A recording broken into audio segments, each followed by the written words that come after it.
Yo, what is good, Raider Nation? Welcome to another episode of Raiders Unfiltered. I got an action-packed show for y'all. So, y'all already know what time it is. It's Monday, y'all. We're gonna get some unfiltered shit, some hot takes. No dope guests, but we got a lot to talk about. So, without further ado, let's go ahead and kick this thing off. Here we go.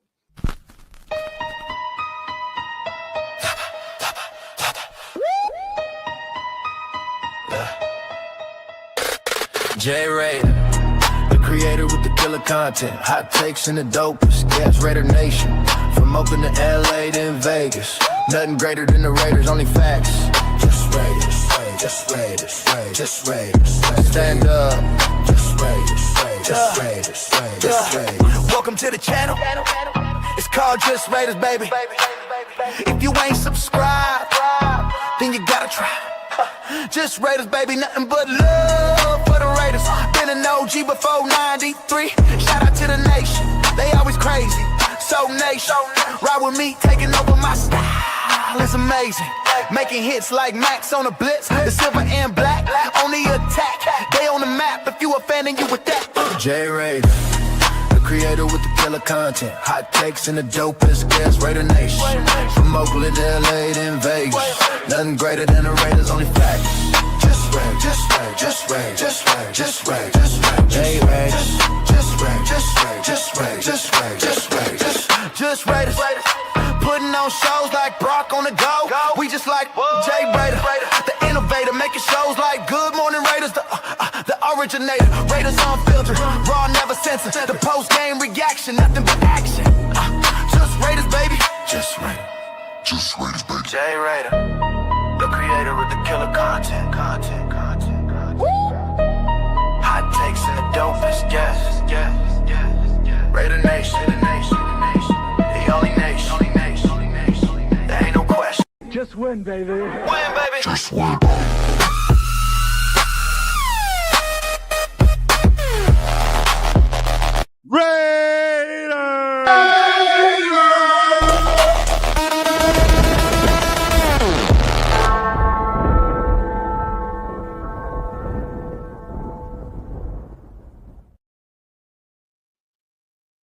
Yo, what is good, everyone? Salute. Happy Monday to everyone. Appreciate you guys pulling up and tapping in with me, with your boy on this Monday night. I hope you guys had a great weekend, y'all. We just finished the combine just yesterday. Yesterday was the last day with the big boys out there doing their thing. We're going to go ahead and talk about that and much more on this episode of Raiders Unfiltered. Real quick, if you guys haven't done so already, make sure you guys go ahead, hit that like, hit that subscribe on this channel. It does help to go ahead and grow the show and grow the channel, especially I am on the path now to try to get to 1,700 subscribers. We're at 15, trying to get to that 17, ultimately to that 2,000 mark.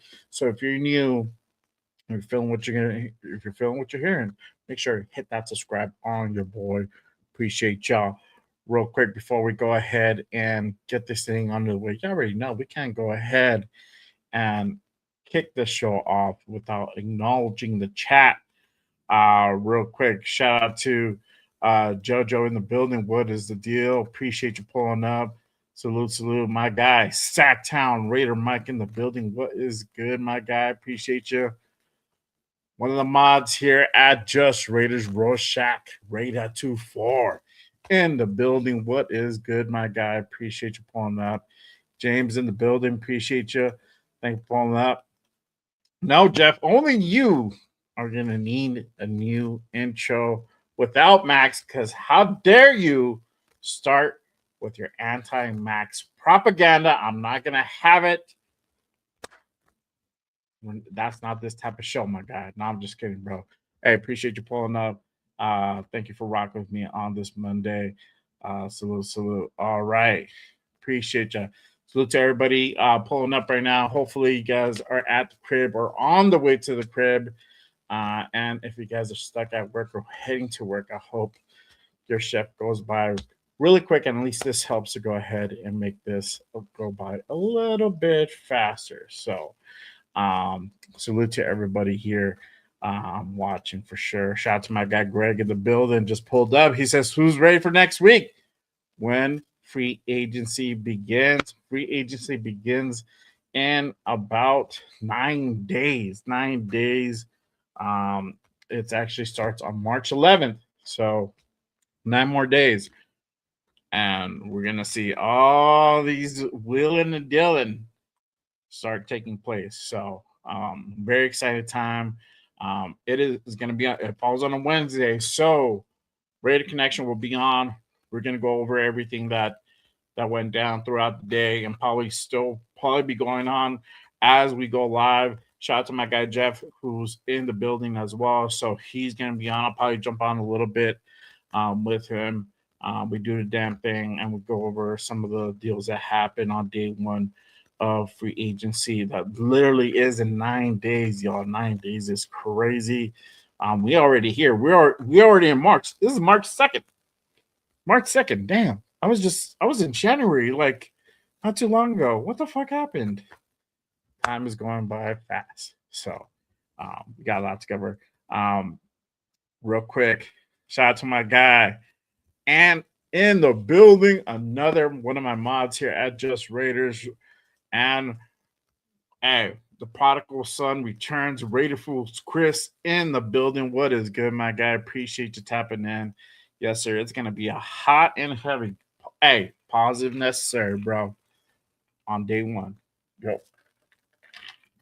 I can't wait. I can't wait for all those deals to go ahead and come on through. So it's going to be a good one. But let's go ahead and kick this thing underway. Again, appreciate everyone pulling up. Have I mentioned you? I'll come back to you. So I'm not going to be on too long, but we have a good amount of stuff we're going to cover. Going to go ahead and do a mock towards the latter half or towards the end of the show. We're going to go ahead and do the damn thing on the mock. Haven't done a mock with you guys this year.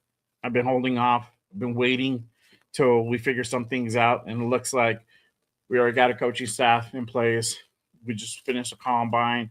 So there's some guys that now we can go ahead and kind of speak more intelligently on and kind of really dial this upcoming draft and really get that dialed in. We know who the number one pick is going to be, even though some people here in the chat might not agree. It looks like that's going to be the move for the Raiders. Barring something, they dig up something wild and crazy on Mendoza. Most likely that he is going to be the guy. He's going to be most likely the future franchise QB of this team. So, but let's go ahead and just go over a few things real quick. First off, if you guys missed it, Good Morning Raiders on Saturday with my guy Jeff.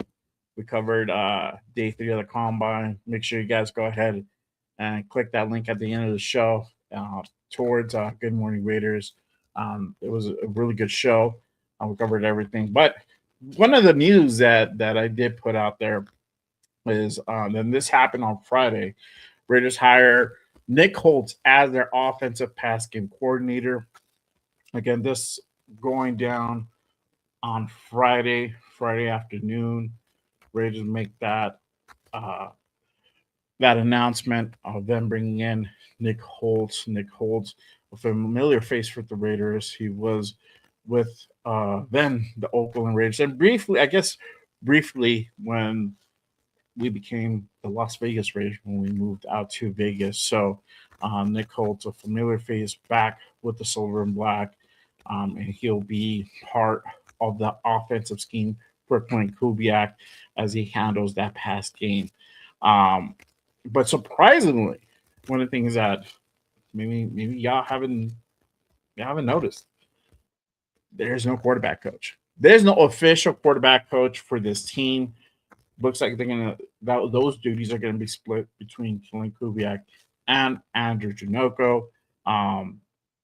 They're gonna go ahead and really work on developing the quarterback, which is most likely going to be Fernando Mendoza. But again, want to go ahead and put that out there. Raiders hired Nick Holtz as their offensive pass game coordinator, and this just happened this past Friday. So just a familiar face for the Raiders.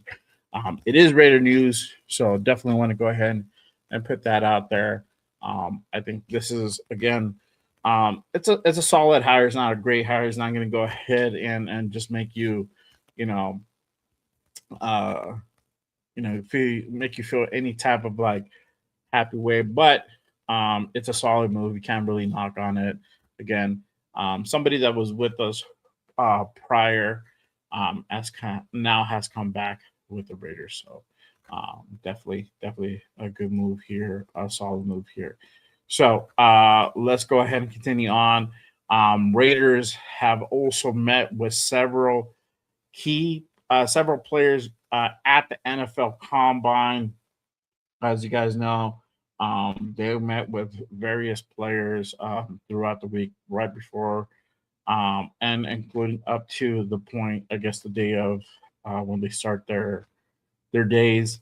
So just to go ahead and kind of name you guys a few, Raiders went ahead and met with D'Angelo Pons, Brandon Sice, being one of those, Riley Nowitzki from Indiana. They also met with wide receiver Casey Concepcion out of Texas A&M. I'm surprised about that one, for the reason being this guy's projected to go ahead and go anywhere from like the mid to lower first round.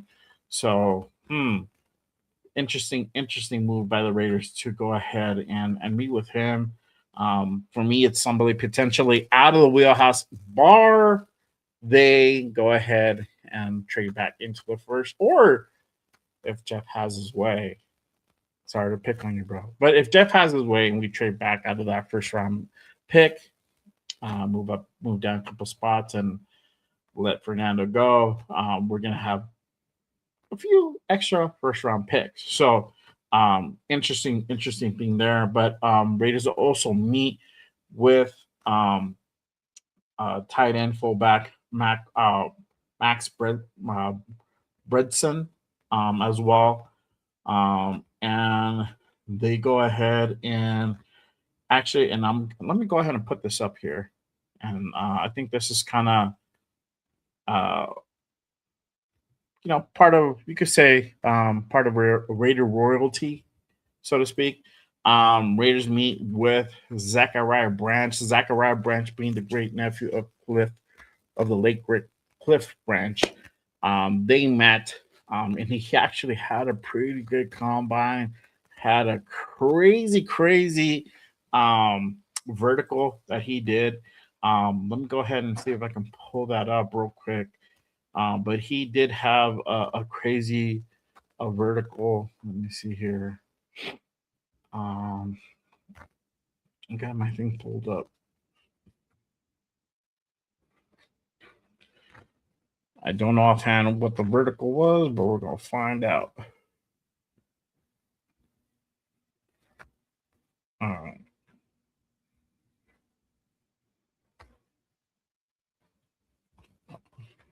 Come on. Where's the vertical? Okay.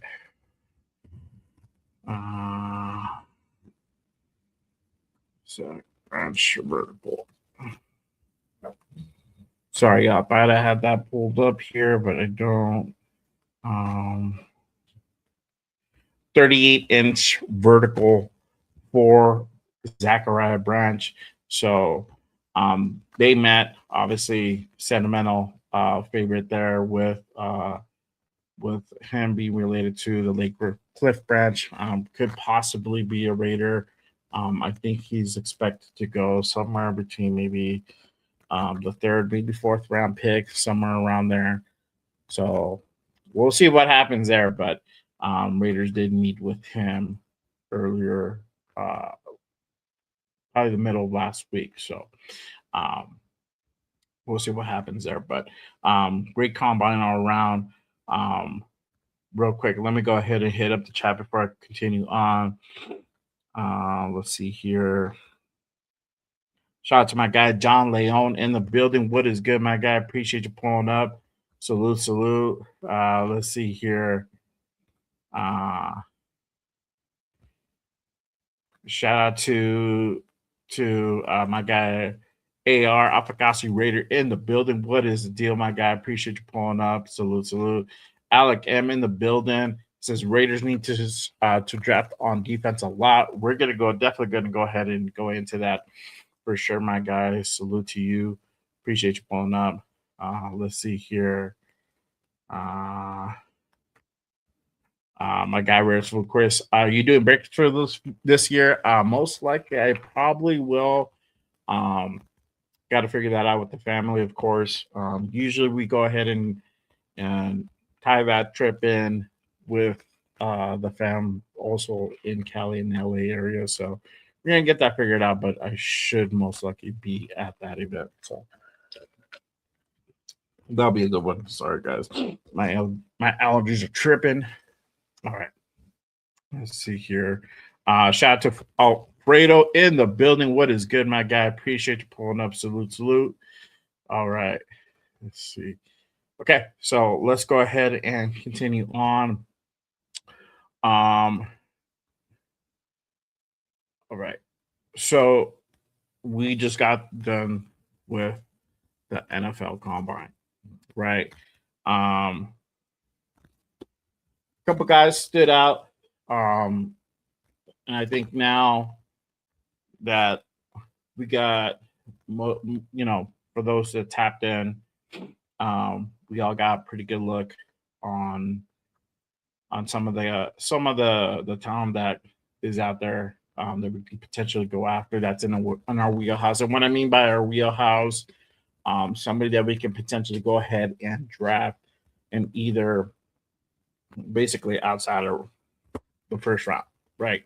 Bar none, again, if they trade down and they get multiple first, or they trade back into the first, but usually it's probably going to be most likely in the second round. We're going to go ahead and really start going to work there and really being more methodical with these draft picks. So let me go ahead and kind of start off from the beginning. And again, I try to watch the majority of this combine. I had to juggle work and the kids, so some guys I may have missed.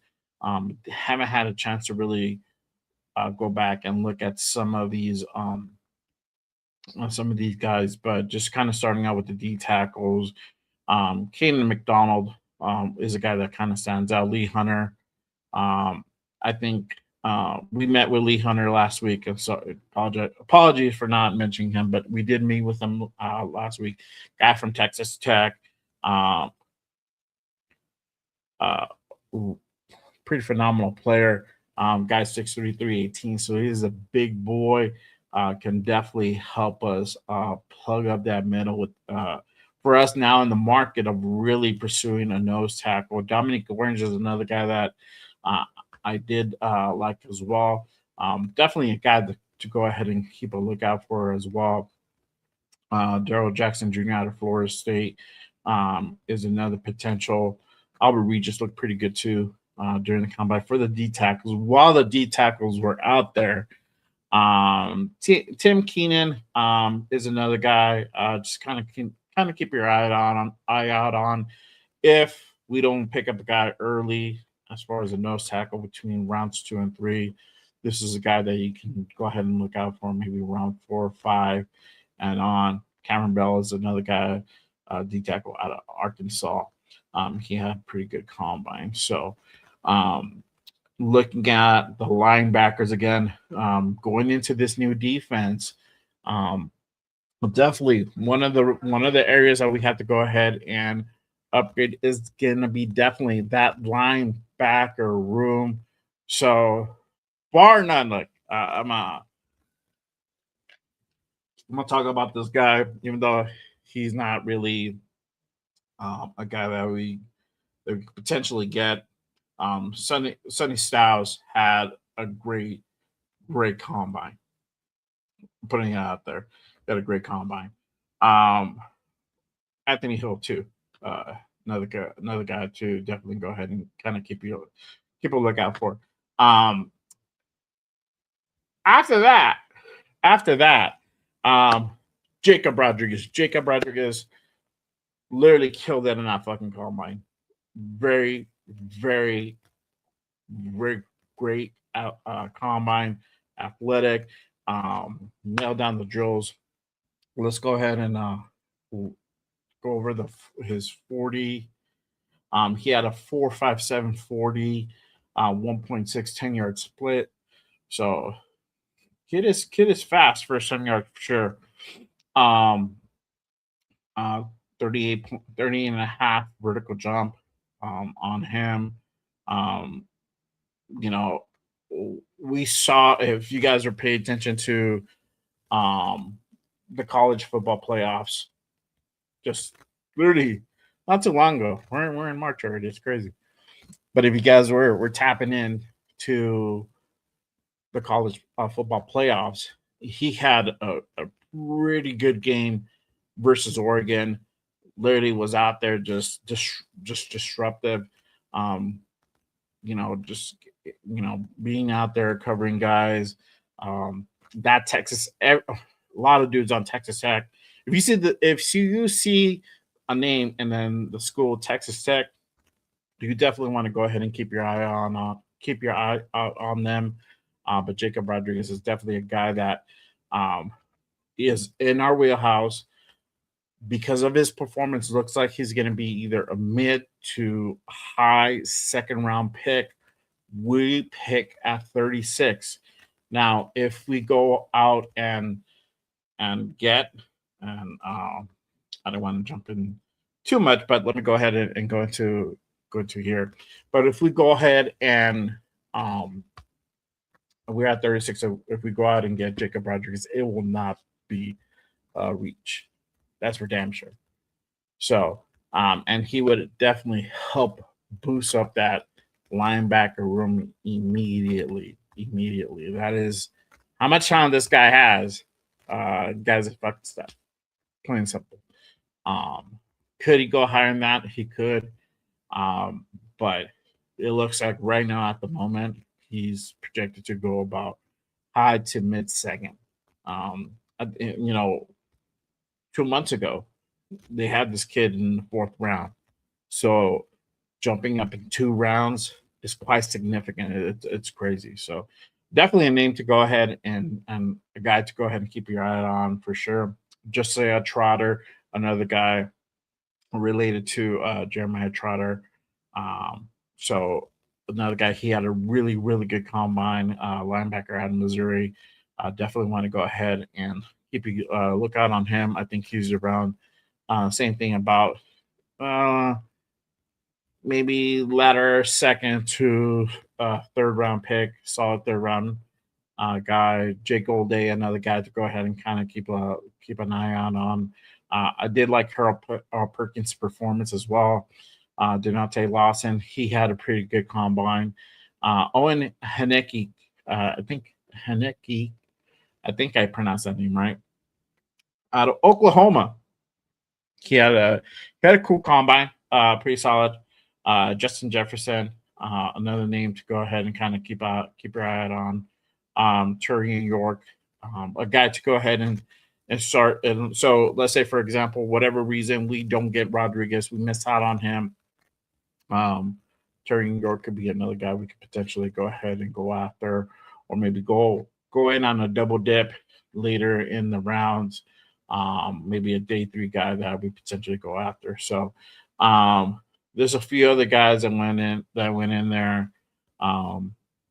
Kendall Daniels, Red Murdoch.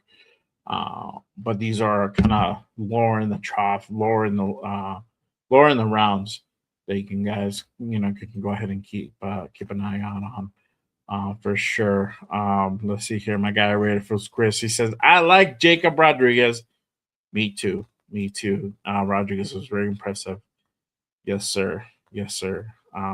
For sure.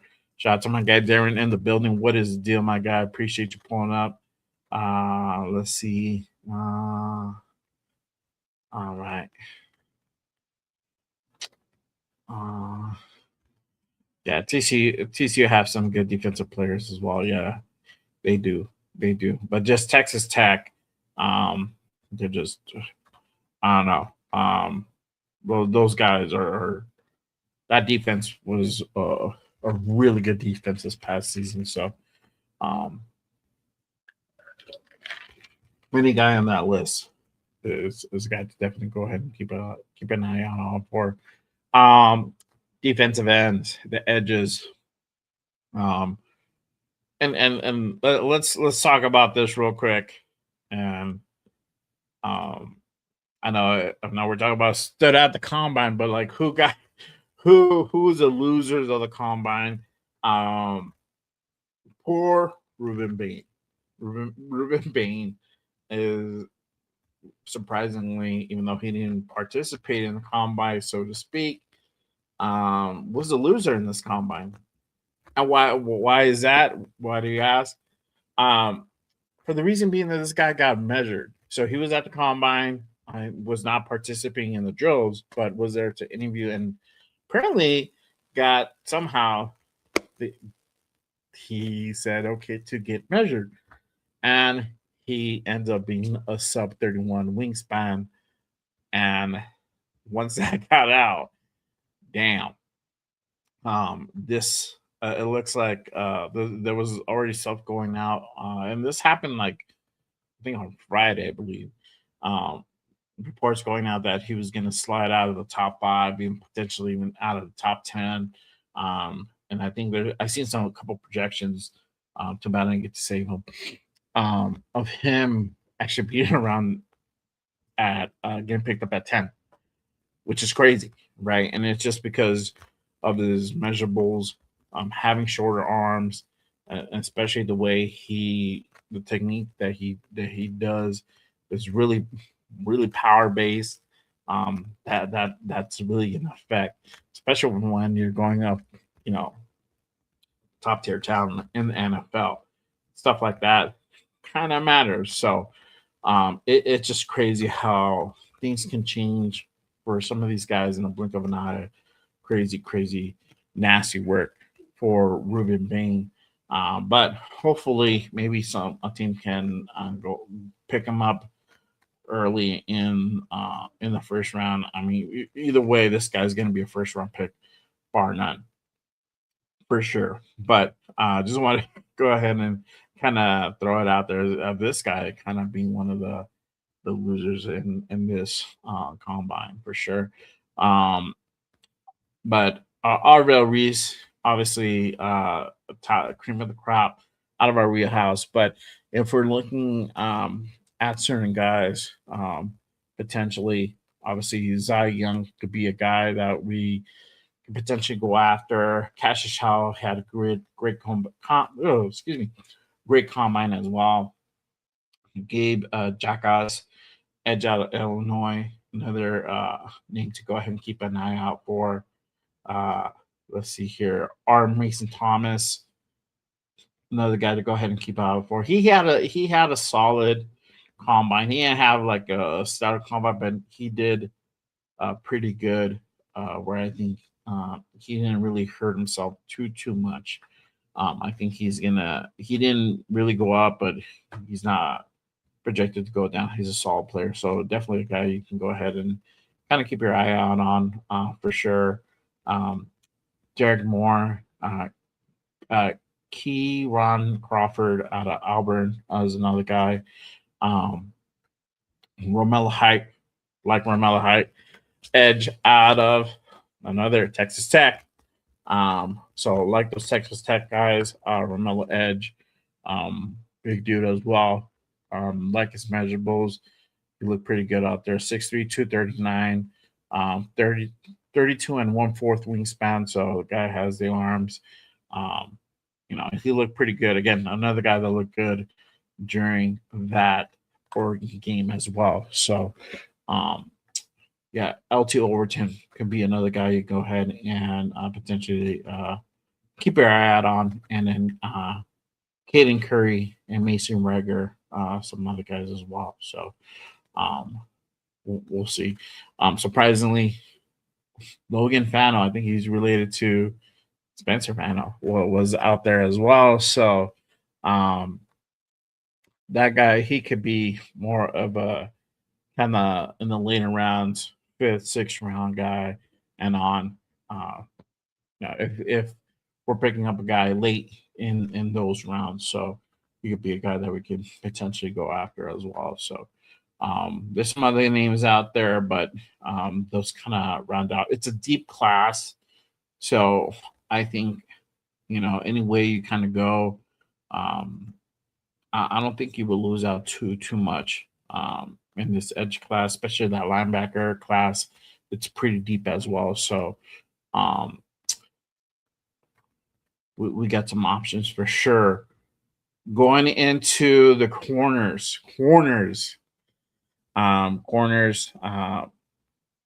Some guys. So obviously we talked about D'Angelo Pons being one of those guys. Brandon Sice, corner out of South Carolina, being another one to go ahead and kind of keep your name out on, keep your eye out on. Let's see here. Davison Igbenogson out of Ohio State is another guy. He has a measurable, so if you want that tall corner, 6'2", 189. He ran a 4.45 on his 40, so speed is there. Guy to also kind of keep a lookout for. Will Lee out of Texas A&M as well, 6'1", and a half, 189. He had a little bit slower on his 40, 4.52 on his 40. Takario Davis, corner out of Washington, another guy to go ahead and kind of keep your eye out on. Could be kind of in that 4th round, 5th round. Julian Neal, Thaddeus Dixon, some other names to go ahead and just kind of keep your eye out on. Can never hurt. For one, we need to go ahead and get a nickel, right? I don't think Darnay Holmes is going to be around this year. Come 2 weeks, I don't. Come next week, I don't see him here as a Raider. I'll be surprised if he does. He's been here for a minute. Got a shot last year. Definitely a nickel is going to be a position that we're going to go ahead and really upgrade. So picking up one of these guys that plays nickel is going to be a big thing for sure. Let's go into, and this kind of rounds out the defense. Let me go over some safeties here. Outside of Caleb Downs, McNeil McWarren is probably going to be a 1st-round pick. But after that, keep a lookout on guys like Jalen Kilgore, Bud Clark, A.G. Halsey. They had pretty good combines. A guy that I like, that I want, that I'm definitely keeping out on for. And if I had a big board, I might make a big board. Trading Stukes could be another guy that you can keep your eye out on. This guy's 6'1", 190. Ran a 4.33 in his 40. Actually, let me go ahead and I can pull it up for you guys real quick. Hang on 1 sec. All right, we pull this up. All right. This is Trading Stukes 40. Thumped him. Stukes can run. He can really run on tape. We'll see how he runs here in the 40. He looks like he's rolling. Oh, man. Guy is crazy quick. Crazy quick. But ultimately, this guy can play nickel. So, again, got to keep your eye out on. Keep your eye out on Kamari Ramsey out of USC. Like this guy too. I think he would be a good addition as well if we can go after Trading Institute, Stukes, and Zachy Wheatley another one to go ahead and kind of keep your eye out on as we can potentially go after in this draft. So that kind of rounds about for the defense as far as what we need.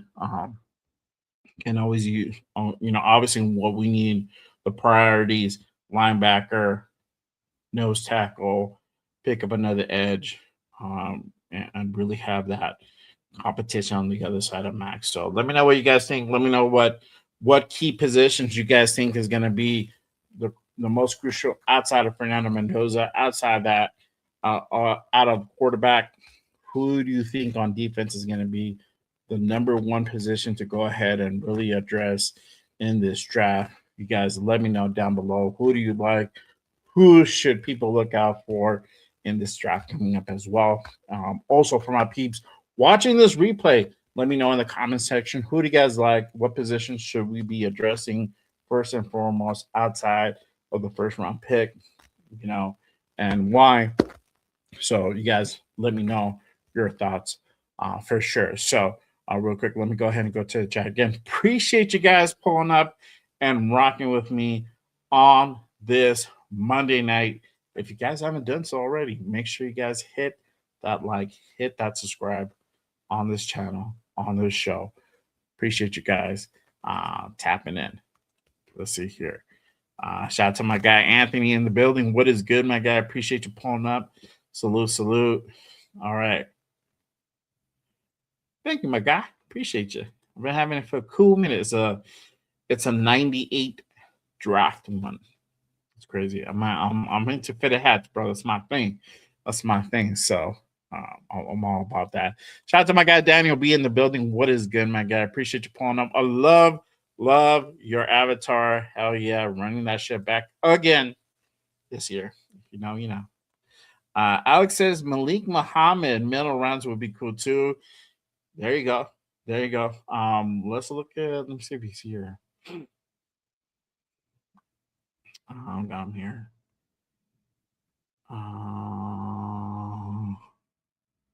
Oh, my bad. Look at the wrong one. Here we go. Malik Muhammad. Let me look at his measurables. 6'1", 182, ran a 4.42, 1.5, 10-yard split, 39-inch vertical. Guys got the measurables, so there you go. Like that. Good suggestion. Let's see. Shout out to my guy Alex in the building. What is good, my guy? Salute to you. Thanks for tapping in. Greg says, I like Jay Golday more than Rodriguez. Hey, it's all good, bro. I think, you win. I don't know. I'm a little bit more biased on Rodriguez. I have my reasons, but, I like him. But I would definitely not be mad if we picked up Golday as well, or Golday alongside. But that would be a little bit hard. But you never know. Um, Raiders can go different ways in this draft. I think possibly if they happen to have Raiders back into the second round, pick up another guy, another talent, or they can go ahead and a couple spots in the second round and maybe pick up an extra third and fourth round pick too. Who knows? There's different ways they can go. They can go ahead and go about it. We know for a fact that Isaac is not afraid to go up and down the board. So expect to see some moves like that happen. And I definitely think that should. Looks like of it, obviously, the first 1 to 4 rounds is going to be the majority of the time. After that, you have some talent start sliding off, right? And certain classes are deeper than others. Obviously, quarterback class is not as deep.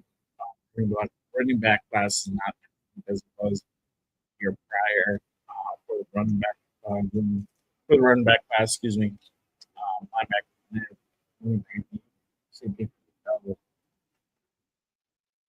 little bit more deep, right? So, Elon Moore's, he says,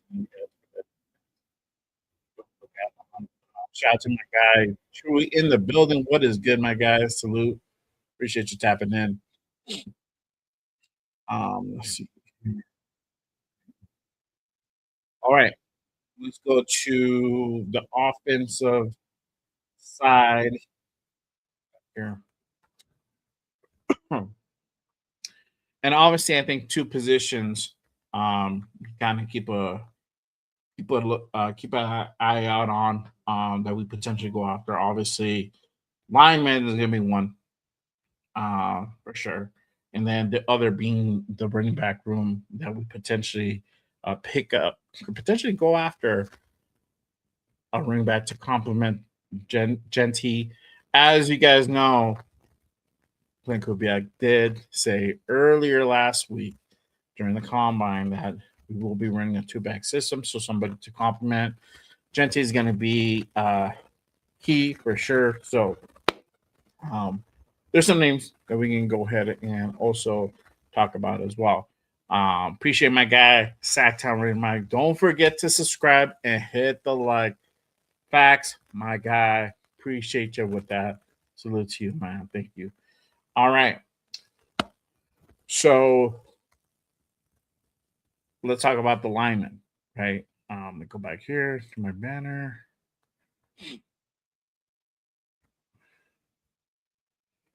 Here we go. All right. So who stood out the draft, right? So let's start off with the linemen. Spencer Rana had a really good combine out of our wheelhouse, right? Guy's gonna be middle to upper high first, right? Somewhere around there, probably more in that 10 to 15 range. Maguire, Francis Maguire. I fucked that up. Sorry. He's going to be another first rounder. Kenyon Proctor, probably going to be a first rounder as well. But after that, you got guys like Caleb Lomu. He had a pretty solid combine. Monroe Freeling, another guy to go ahead and kind of keep an eye out on. Max Elian Chor, another guy to go ahead and keep an eye on. He had a pretty good combine. Connor Liu, Blake Miller, Caitlin Rutledge. Some guys kind of keep a lookout for. Sam Heitch, not mad at that guy. He's a center. If we're going after a center, might be a guy to go ahead and kind of keep a lookout on. He's 6'4", just over. So keep an eye on for him. Let's see here. Let me stop sharing this. All right. Connor Liu was cool. But for tackle, obviously, I think the highlight was Jenny Stunker. Jenny Stunker looked phenomenal. I think this guy's going to probably go on the low first, maybe high second, if he's there for high second. Now you have a problem. So do you go out and get a defensive player, or you go ahead and draft an offensive lineman, right? Jenny Stunker. If you go after Jenny Stunker, that means you're most likely either going to go ahead and draft a guy in the third defensive guy in the third round, because that's going to be ultimately the trade-off that you are going to do. And he would be nasty. He would be nasty on the other side of JPJ or on the side of JPJ, however you look at it. That would be a good complementary piece. But he had a great combine for sure. So I think he's definitely gonna be up there. But as far as tackles are concerned and centers, you also have guys like Connor Liu, Blake Miller out of Clemson. He had a pretty good combine. Let's see here. Demetrius Crownover, he was pretty cool. He had a solid combine. Drew Shelton as well. He had a pretty good solid combine. Pat Coogan was cool. He did look stiff in some areas. But I think he's projected around 6 or 7. So if you want depth at center, that's a potential late round pickup that you can go ahead and go after. Um, Dark horse, a guy to kind of keep a lookout on, right? Especially for those guys doing out the mocks. Jude Bowery out of Boston College. He had a pretty good, solid combine guy to go ahead and kind of keep an eye out on. Did a mock the other day. I did pick him up around the fourth, fifth round, somewhere around there. So a guy to go ahead and just kind of keep an eye out on as well. Um, let's see here. I did like the Oos out of Wake Forest. For Mo, another guy to go ahead and keep your eye on as well. So Slaughter was pretty good as well during his combine. I think he had a cool combine, just solid. So those are some of the names. Enrique Cruz was cool too. Surprising he's kind of placed a little bit lower on the rankings here for the combine, but I think, and he's a tackle out of Kansas for the Jayhawks. So just a guy to go ahead and keep an eye on. The guy 6'5.5", 313. Not huge, but this guy was he's solid. Uh, 33 and three quarter arm wingspan. So, and he had 40, 205 seconds. For big guys, that's pretty good. Um, those are some of the names. Just kind of keep a lookout for during the draft. When we do draft, that kind of stood out during the combine.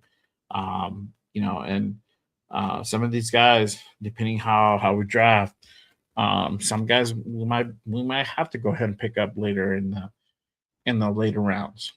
Just depends on what needs are put priority by Tech and Kubiak. So um, let's talk about a little bit about the running back room. Outside of Jeremiah Love and Jadarian Price, a couple of guys stood out. Adam Randall, got to keep an eye out on. Nick Singleton, uh, Emmett Johnson, a guy to keep an eye out on. I like Roman Hembley, a guy that you can go ahead and pick up probably in the fourth, fifth round as well. Let's see here. Desmond Reed out of Pittsburgh could be a guy also to kind of keep a lookout for. Jam Miller, having be another one. Robert Henry had a so-so combine. That could be potentially a late round pickup. Go ahead and pile like in the sixth round and on. They can go ahead and kind of keep an eye out on Rachel Faison out of South Carolina. Um, guys keep your eye out on as well. So um, those are some of the names. Again, the whole thing with the running back room. You don't have to get a guy early. You don't have to even get a guy in the mid round. So you can get somebody you can get somebody in the later rounds just to be um that just give a different dynamic to Ashton Genty and help with some of the reps as well. Obviously, we can't have Genty out there all the time, but if you can go ahead and draft a guy that has some talent that might just need some work on certain areas, that is definitely coachable. Obviously, we might have something there, right? So, but the priority is not really running back at this moment. Obviously, I think linebacker is, but offensive line, it just depends what this free agency, how we do in the free agency, or what the route is, what the route's going to be there. That's ultimately going to dictate on how we draft as well, especially on the offensive side with the offensive linemen. Are we going to go ahead and draft another center? Are we going to pick up a tackle? It just depends. If we go all in on the guy that I think and looks like we are going to go all in on, we might not need a center. And this might be a situation where we pick him up only and we don't do anything else as far as the offensive line. In free agency, we might draft a tackle, a right tackle. Could possibly be the play. Don't know, right? We could potentially upgrade both the center and the right tackle position, and that would either push up DJ Glaze or put him back at that piece and let him kind of figure things out. In year 3. So there's different routes that we can go ahead and go there with the offensive line. So we're going to get into all that and more. But again, what positions do you guys think takes priority outside of quarterback, outside of the number 1 pick in rounds 2, 3, 4, 5, and on? Who do you guys want for the Raiders to go after? Who should be that second round pick? I mean, that number 36 pick is pretty high. I mean, it's going to be significant. It's going to be an impact player. Who do you think that player should be? You guys let me know down in the chat. Again, appreciate you guys tapping in and rocking with me on this Monday night for another edition of Raiders Unfiltered. Appreciate you guys. Let's see here. But yeah, let's go ahead and pull up to this. Talk about this. Free agency starts in 9 days, y'all. Again, right around the corner. We're gonna go ahead and hit free agency.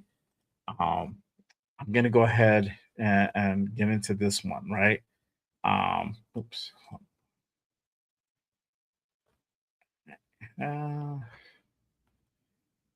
Okay.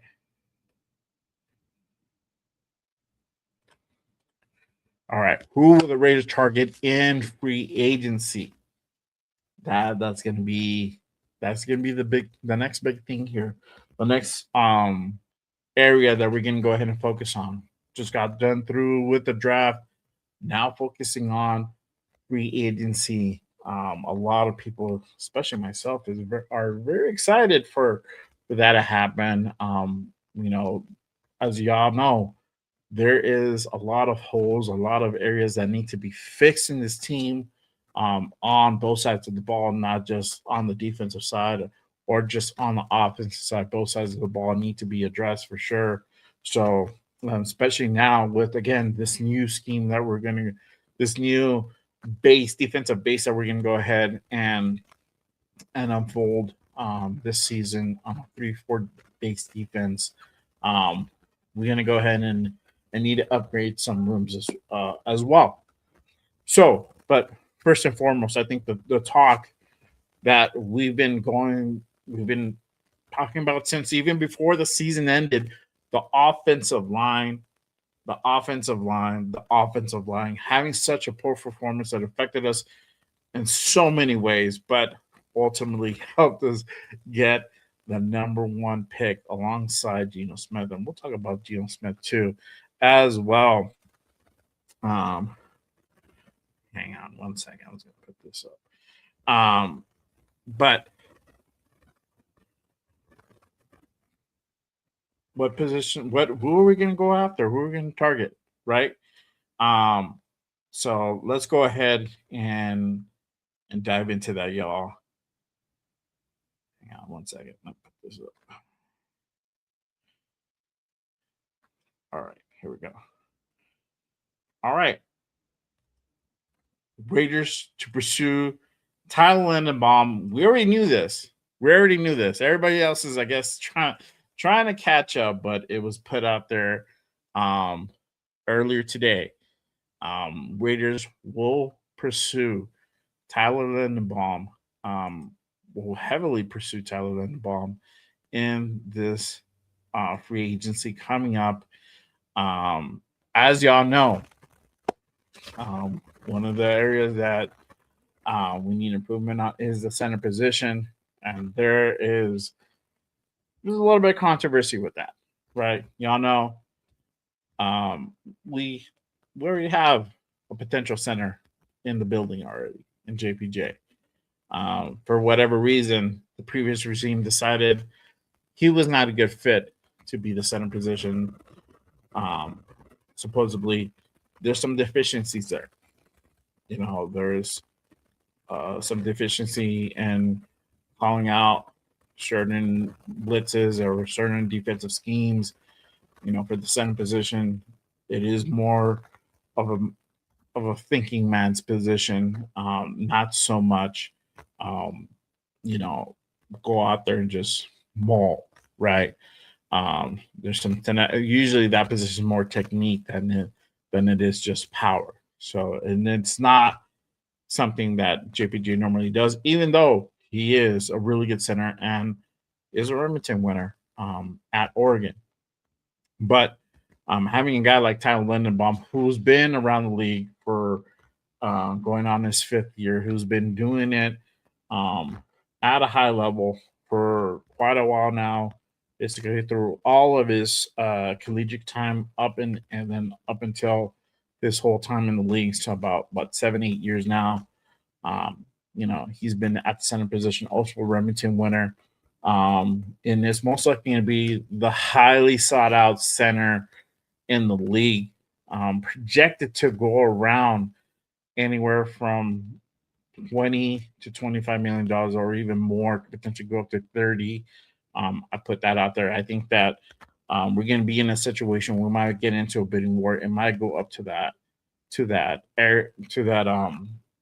range where we might be looking at possibly spending upwards to about $30 million for a center. So, and again, for me, it's always been, how much do the Raiders want to go ahead and realistically spend on a center? Are they willing to go ahead and spend 25, 26, 28 million dollars on a guy like Tyler Lindenbaum? If that's the case, then makes sense to go ahead and keep this guy on the long-term deal. And I'm talking about 3 to 4 years, maybe a little bit longer. I wouldn't go too long, for reason being these guys, their longevity is not too long, right? But for Tyler Lindenbaum, believe he's turning 26 this year, so he is on the younger side. He would be with us for quite a while if there is a deal that were to happen for Tyler Lindenbaum. Again, his market value currently, again, this is short spot track. This is about $18 million. $18 million. And, again, reports being out there that looks like it's probably going to be for him anywhere from like 23, 24, possibly even $25 million and up. That doesn't say that it could be more. It could definitely be more. If we're on a bidding war with the Chargers or any other team, this might be something that is going to also affect us, and just this is a thing to kind of keep a lookout on when it happens, when it starts going down next week. If we're, who are we going up against, or who do we go up against? Because sometimes they won't, insiders won't put that out there if we're in a bidding war. But if it does leak, depending who it is, like if it's the Chargers, and they're out there trying to outbid us or just rick up the price so we could spend our cap, that also does play a factor. But I believe this is a guy, if you can go ahead and spend money on, this would be the guy to go ahead and spend that money on a guy like Tyler Lindenbaum that would literally instantly upgrade that offensive line. So you guys, let me know your thoughts on the Raiders going heavy in on Tyler Lindenbaum. Are you guys for it? Are you guys against it? You guys, let me know your thoughts on this. Again, appreciate you guys tapping in with me on this Monday night. Let's see here. Anthony says, our first pick, take O-line and a young, solid wide receiver. All right, there you go. Anthony is going offensive minded. Okay. I'm not mad at that, bro. I'm not mad at that. Joe says, I went to a Raiders game for my birthday and got 12 signatures. There you go. Salute, bro. Alex says, Tyler to the Raiders. JPJ is not him. It says JPJ will be on his third coach, not seeing him at center. He's at guard.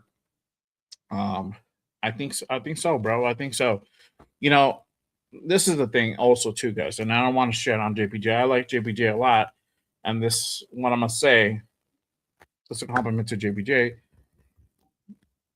If we can't get Linderbaum, we have JPJ.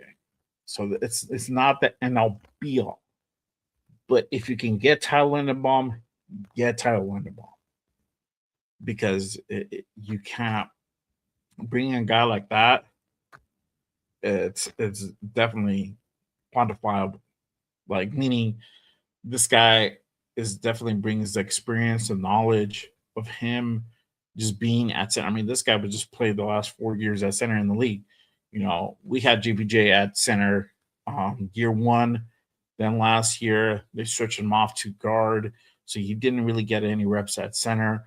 So not just having that consistency makes a lot of difference. So just having not played center for a whole year, it is impactful. So you know, but if they go with JPJ at center, you definitely got to go ahead and keep him at center. Would not fuck with that dude unless he just completely bombs it. I don't think that would be the case with him. I think he is talented enough, but I think the strong suit would be at guard. So Greg says, I don't down credit JPJ after the Carrolls tried to sabotage him. Yeah, and it could be a sabotage, but also too, yeah, keep in mind, my guy, that what they did to him can also play a mental factor, mental psyche, to play to his mental psyche, because now it could affect him because you have these guys come in and say, you know what, you're just not you're not it at center. You're better suited at guard. That's gonna fuck with your head, and the amount of shit and the scrutiny he endured last season could affect his performance. So now that we have real coaches in the building with Dennison, hopefully he fixes that. I really do. But I do feel that Linderbaum would be a big upgrade to this offensive line. Now, another guy that could be another benefit, another benefit for this offensive line, Braden Smith. Braden Smith, right tackle for Indiana for the Colts, going to be 30 this year. It could be a big upgrade for that position. We saw what happened with DJ Glaze and his regression. Upgrading that position with Braden Smith would be good. Jonah Williams would be another guy to kind of keep an eye on. He is a year younger. He's going to be 29 later this year, or next year, I should say. So, those two guys on the younger side would be catch as well. So, also too, if this regime is not sold on JPJ at center, they cannot get Linderbaum. You'll also have guys like Connor McGovern that could be they could potentially take a flyer on and bring him in as a replacement and as the new center here. They can bring him in on a similar long-term deal. I want to say too long. The guy is 28. You can bring him in for a 3 or 4 year deal. Or obviously you can go ahead and give him the 1 year prove it deal as well to see how he performs. But I do see some big moves coming for the offensive line. I think we'll see more names come out in this free agency that we potentially go after. Obviously, also too, keep in mind we might get some guys for depth as well. So if you don't see, we see later on some names being brought up that you're like, the fuck is this guy? It might be some depth, especially at that left tackle position. That might be a position that we potentially maybe draft a guy in the later rounds. You can go ahead and kind of groom him up and be that depth, and at least give some competition to Charles Grant.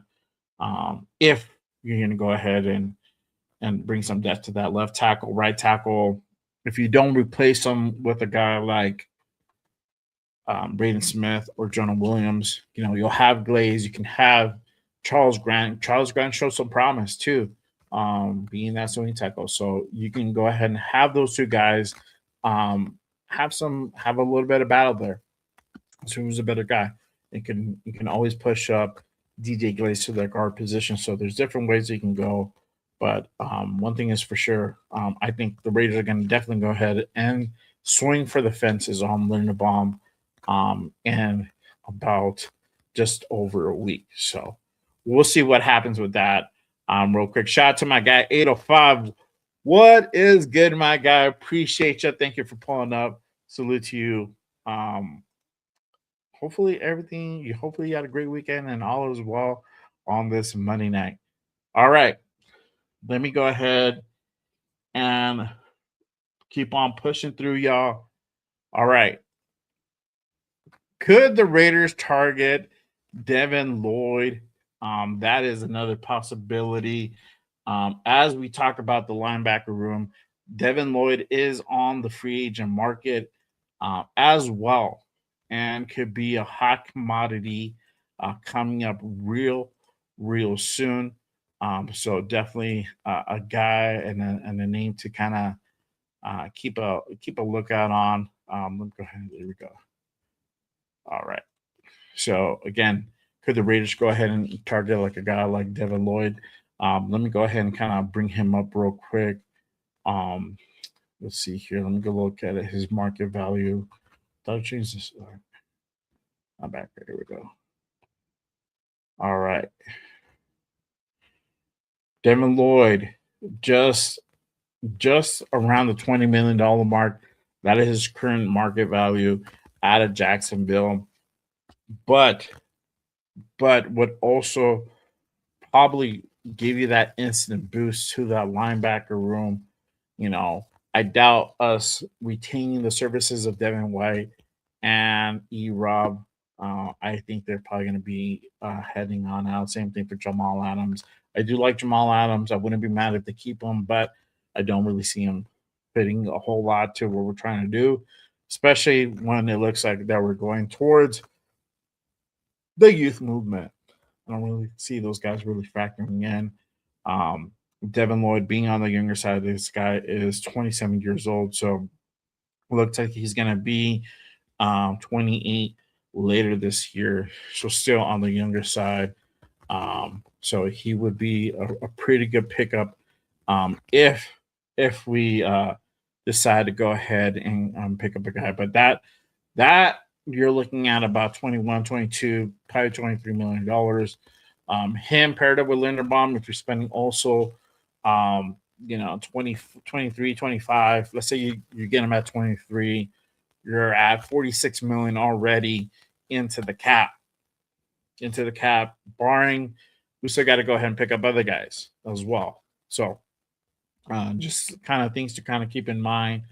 But this guy would be a pretty good pickup. So if there's a guy that you go on defense, this will probably be one of those guys as well. All right. Could Rashid Shaheed be a target as well? Let me go ahead and put this up. There we go. All right. So Shaheed already being linked to having interest by the Raiders. As you guys know, he was with the Seahawks. He was with Kubiak. Followed Kubiak with a couple different spots as well. So could this be the next landing spot for Shaheed? Could definitely possibly be. I wouldn't be mad at this one. Obviously, we do need a special teams guy. This guy can do kick returns, but also he would also help us in the wide receiver room. He would not be a wide receiver one, but he is definitely another guy to go ahead and add into the mix. Guy's a speedster. He has that speed. He has that like the uh, great catch ratio as well. So it would be solid all the way around. Guy, I know we have Trey Tucker, and this is the thing. It's like adding another Trey Tucker. The difference is this guy is 6 foot tall compared to our guy, little Trey. It's 4 inch difference. 4 inch difference. It does make a difference. So just kind of some food for thought. I wouldn't be a whole lot of surprise if this transaction happened, if we were able to go ahead and pick up Rashid during free agency off the bat. Let me kind of go ahead and kind of get you his market value real quick. Let's see here. He's looking on the cheaper side. He's not too expensive. He's about $14 million. So he's not breaking the bank. You can bring this guy in for 15, 16, maybe 17. Maybe we'll go ahead and give a little bit of discount. So you could possibly bring him in for 15 and a half around there. And so now you're at 46. Now you're at about 67 in the cap. And then currently that cap, right now we're at projected about 87. That could potentially go to just over 100, depending on the cuts and the restructures. If there's any restructures that happen, we might get a little bit more. So we'll see what happens in that front. But this could be another guy that could be a Raider come next week. So we'll see what happens with that. Real quick, here we go. Shout out to my guy Arnie in the building. What is good, my guy? Salute. Appreciate you pulling up. He asked a question: who is the most important free agent to and resign with our new offensive and defensive scheme? Free agent to sign Leonard Baum. I just talked about him. This guy will definitely go ahead and instantly boost up your offensive line. Solid center, great experience, Remington winner as well. He's just been doing the position longer, so he brings a great deal of experience at that position. Will be a leader at that position as well. I got to bring back, I think, obviously, Eric Stokes is a guy that you go ahead and bring back into the fold as well. I don't think that's a guy that you go ahead and let him walk out the building. So he had a pretty good year last year. I would definitely like to see him back in the silver and black for sure. All right. Let's go move into this part, the rumors. Love rumors. Facts can be so misleading. Were rumors true or false are often revealing. All right. Yeah, y'all already know what time it is. Y'all already know what time it is. We're gonna go ahead and go into the rumor mill. Here we go. I was trying to see if I can find all right, I'm thinking how we're going, but let me just go into it. Could Maxx be traded by next week?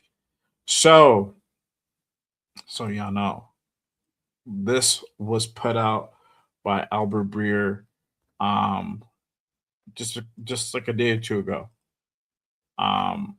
saying that Maxx could potentially be traded within the next week, within the next 7 to 10 days.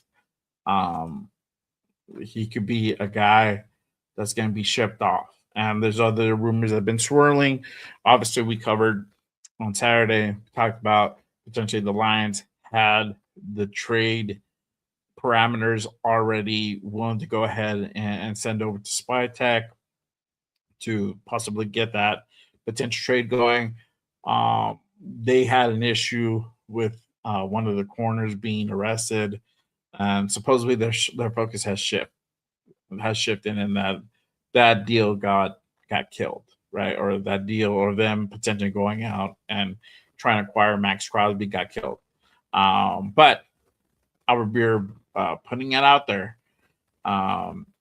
Something that came out literally the last last day or two about Maxx Crosby potentially being shipped out. Literally 14 hours ago is when this was put out. So let me go ahead and share that with you guys real quick. And this is on Albert Breer's SI site. He says, I lean towards Maxx Crosby being traded, trade happening maybe this week. He says, but there's going to have to be some needle threading. I don't think the Raiders want to go through the song and dance of shopping him, nor do I believe Crosby wants it advertised that he's looking for suitors, given his bond to owner Mark Davis and his view of himself as a Raider.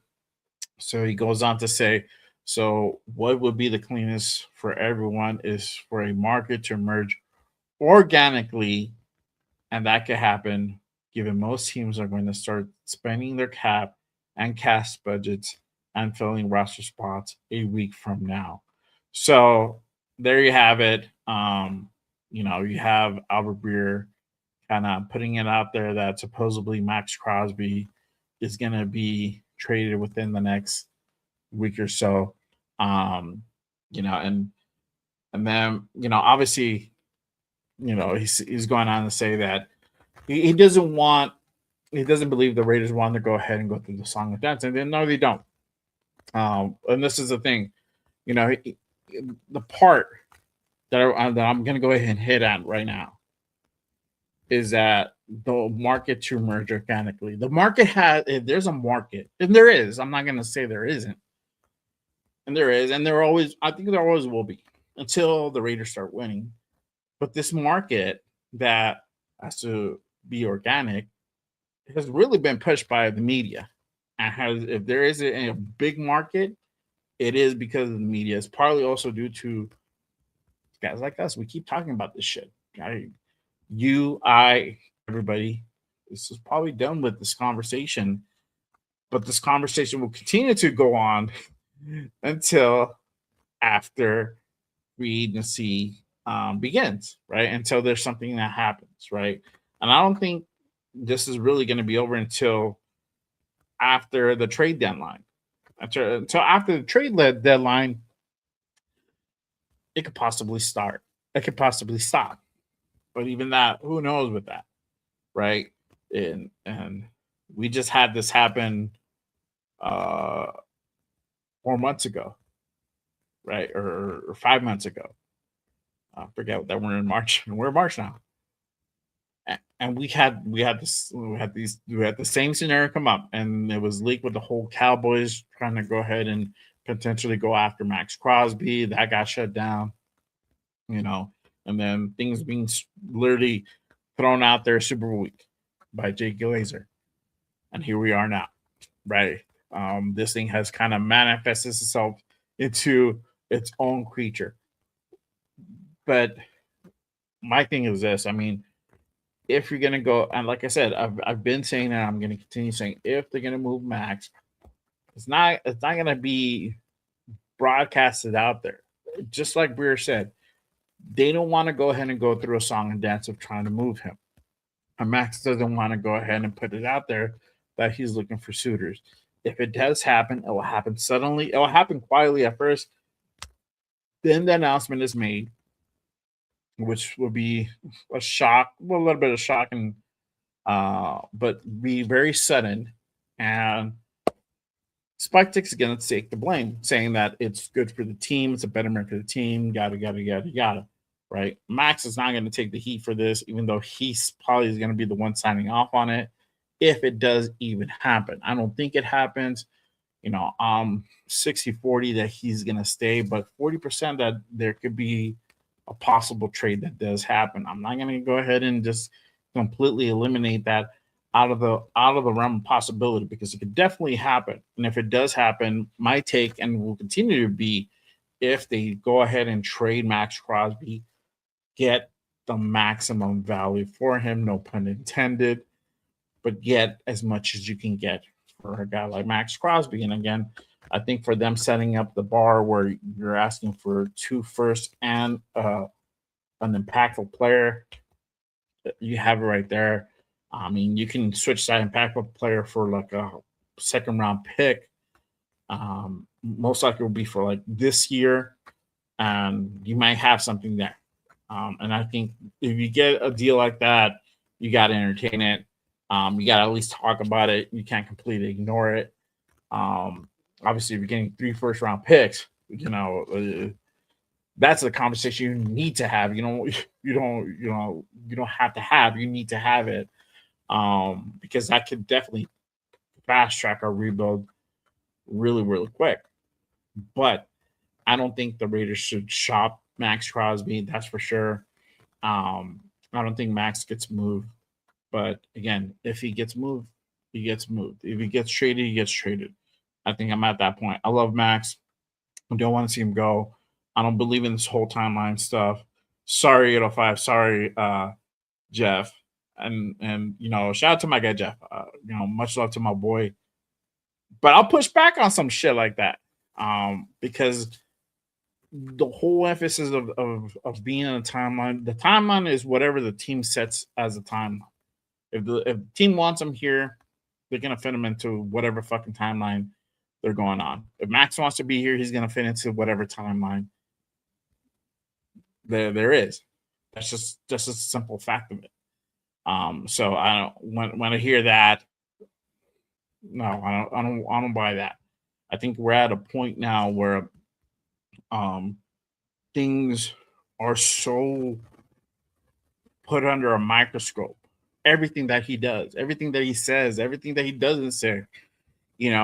I think we're at a point where we're just like that. We're like that needy girlfriend that needs constant validation and asking, "Do you love me?" Like every hour, every 5 seconds. Do you love me? Do you love me? Do you love me? Like, motherfucker, I do. I've been here for a mad minute. Like, what more? I buy you flowers. I do all this shit. We go out. We do all this. So where my heart's at. I want to be here. I tell you I love you. I think we are so jaded with all the stuff that we've gone through that we need that constant validation, because if you don't get that constant validation that he wants to be here, he wants out. That's the automatic number one go-to. I think we're at that point. Hey, I'm guilty of it too sometimes. No, I'm not shaying on anybody, but I think it's just things are going so crazy that it's starting to go that way. But hey, again, we'll see what happens. We'll know in about 9 days if they're going to go ahead and pull the trigger on this thing. Because guess what? They are going to come a calling for that. They're going to come a calling for Max. And you already know Spytech's going to go ahead and listen to deals, and that's okay. Listen to the deals. But doesn't mean he's going to necessarily say yes to the deals. I wish I could find that little snippet. There was a video of him saying that people, I could tell people until I'm blue in the face that no, we're not going to do this or we're not going to do that, right? Talking about Max. But instead of me, there's going to be a point where I just stop saying it and I just start listening. There's nothing wrong with listening, but doesn't mean I have to say yes to it. So that's just a little food for thought for y'all. Real quick, let me go ahead and hit up the chat again. Appreciate you guys rocking with me on this Monday night. Raiders Unfiltered Overreaction Monday. Appreciate you guys tapping in. Salute to everybody here. Shout out to my guy, Raider Ryan, in the building. Salute to him for being a member for 10 months, for being part of the JRB fam. Salute to you, my guy. He says, Nation, which second year player makes the biggest impact? That is a good question, man. Honestly, I think we're gonna see out of the whole bunch. I'm gonna put in Ashton Genty in that thing. I think Ashton Genty, we're gonna see probably the real Ashton Genty come out. We've seen flashes. I think it's now we're gonna have Clint Kubiak really utilize him properly as he should. Once we upgrade this line, which we will, you're gonna see that. So, oh, he said aside from Manchester, all right. Aside from Manchester,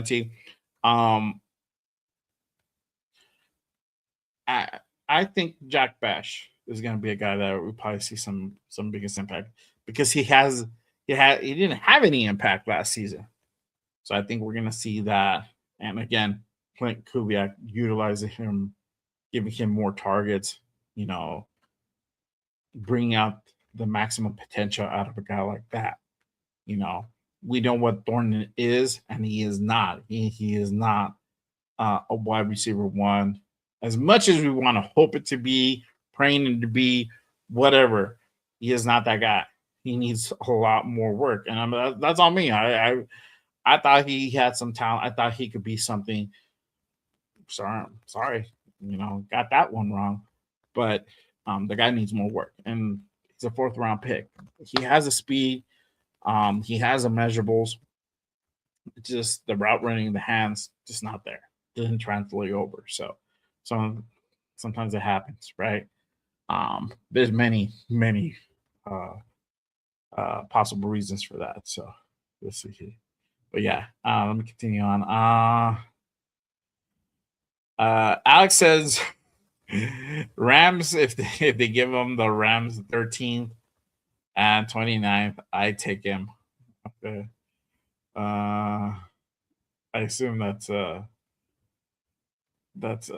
Max, but okay.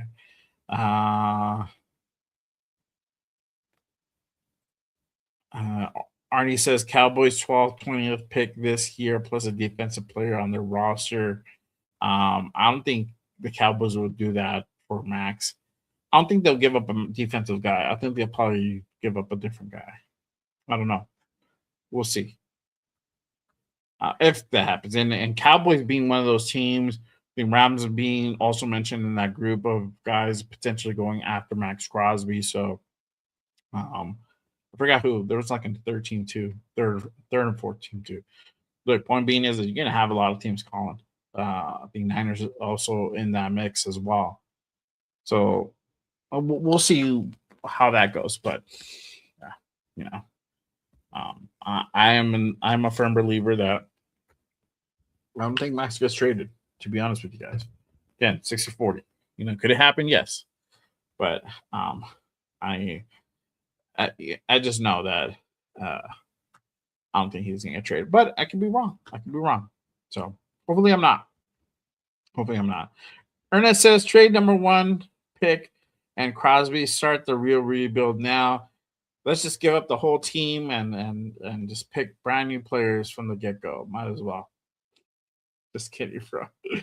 I mean, look, when are you going to address any of these guys? You're giving up a solid guy that could perform, and the quarterback that we need, and hopefully be able to be in a position next year with whichever pick. So if it's our pick or some other team's pick, whichever is higher, to be able to get us in a position to get the quarterback, or eventually we're gonna have to go ahead and give up the 2 number 1s for a top 5 draft pick. Yeah, you can have it, but again, you don't know how these guys are gonna come out.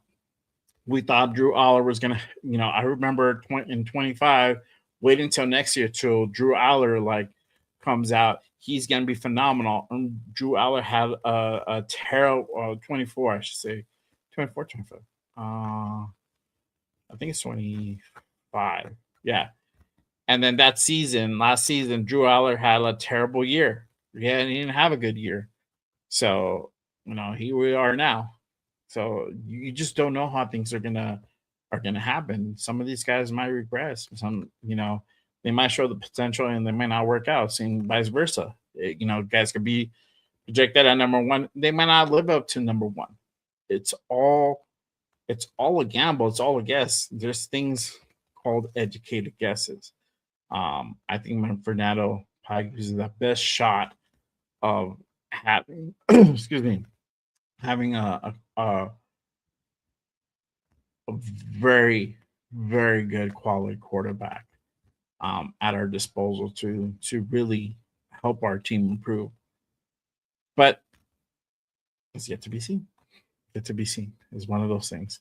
Shout out to my guy Donuts Duncan in the building. What is good, Frank Weber? Salute, my guy. Appreciate you pulling up. Duncan's like, just leave Max alone. He's always going to live. He's always going to give his all, and that's all we need to know. Facts, brother. Facts plus tax. Appreciate you. 805 says, "Oh, the timeline is real. Time to embrace reality." Salute to my guy 805. Oh, but here we go with the anti-Max propaganda. Jeff, trade Max and the number one, and we'll have 6 total first-round picks and use for this year and 2 next year. So we're gonna have 15 first-round picks. We're gonna use about 8 of those, keep 7. We're gonna draft another quarterback, another wide receiver, couple of edges, a whole new special teams. I like your thought process, my guy. Salute to you. Yeah. My guy. I hope he does too. I think he could too. Having be another year with us, obviously, even though Pete's gone, Graham is gone, still have Robbie Leonard. He's in the building. He's he has that familiarity. Joe Woods is here. So I hope he does better in this year for sure. Let's see. Real quick. Am I taking guests? I am technically writing solo, my guy. I'll make an exception for you, but I'm not gonna be on too long. But let me know if you're down. Hit me up. Send you the link, my guy. If not, we can run back next week for sure. Let's see here. Ernest says Kubiak and his staff can take most QBs and turn them to gold. Not most, but I mean, you can only make you can't make damn, I was gonna come up with a good joke, but you can only do so much with certain dudes. We can't turn wine into water sometimes. That's just not how it goes. But if the potential's there, if you have the grapes, a couple of ingredients, you might be able to go ahead and make a really, really good wine. So it just depends, man. Just depends. Arnie says, what other rumors other than trading Max is there? We're gonna get to it. Yes. Sorry, we went into the whole Max. This was my Max overreaction, bro. Even though it wasn't the whole big reaction. I guess it was a little bit. Jason, my guy Jason Down says, we are in the best position right now to get a franchise QB. If we do trade back, shuffle does not guarantee us that a quarterback of the same or better caliber. Facts, my guy. That's just how it is. Nothing is guaranteed for sure. But if we get 20, if we get 15 to 20 first round picks, according to Jeff, might have a shot. I hope so. Jeff says average QB from what I hear is so franchise. Nope. All right. I don't know what he's talking about, but okay. Let's see here.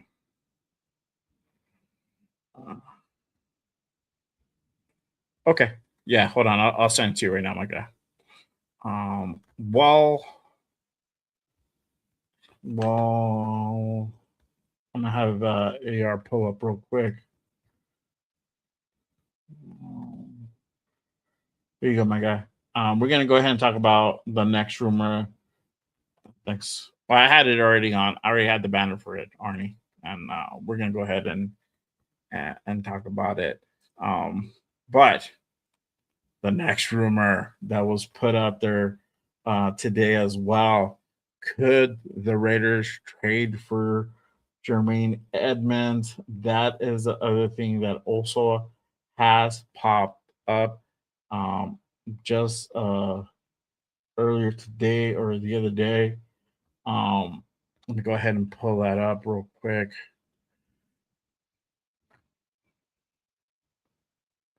There we go. All right. Again, shout out to my guy, Raiders Resistance. If you don't follow Raiders Resistance, you are whack. You guys are whack. No, I'm just kidding. Make sure you guys go ahead and give my guy Raiders Resistance a follow on Instagram and also on X. For all my peoples tapping in on Twitter, aka X, go ahead and give my guy Raiders Resistance a follow. Coming up with the fire content and breaking news as always. Salute to my guy. But he put this out there the other day. Raiders have been named as a potential team for Tremaine Edmonds. It goes on, the Las Vegas Raiders have been named as potential suitor for the Bears linebacker Tremaine Edmonds, per Jeremy Fowler at ESPN. Edmonds, 27, requested to seek permission from the Bears to seek a trade. Titans and Raiders were mentioned as possible candidates who may reach out about Edmonds. So could this potential be a guy that we go ahead and go after in a trade? I don't really think so. For there being options in free agency that we can go after. We just talked about Devin Lloyd, right? Devin Lloyd being out there is also 27 years old. Also, a really, really solid linebacker, would help boost our linebacker room. Again, we would have to go ahead and trade for a guy like Jermaine Edmonds to go ahead and come in. I don't really know what draft comp he would be. I assume maybe a third, maybe a fourth. Somewhere around there, probably a fourth in that wheelhouse area. So, do we have an extra fourth? Yes, we do.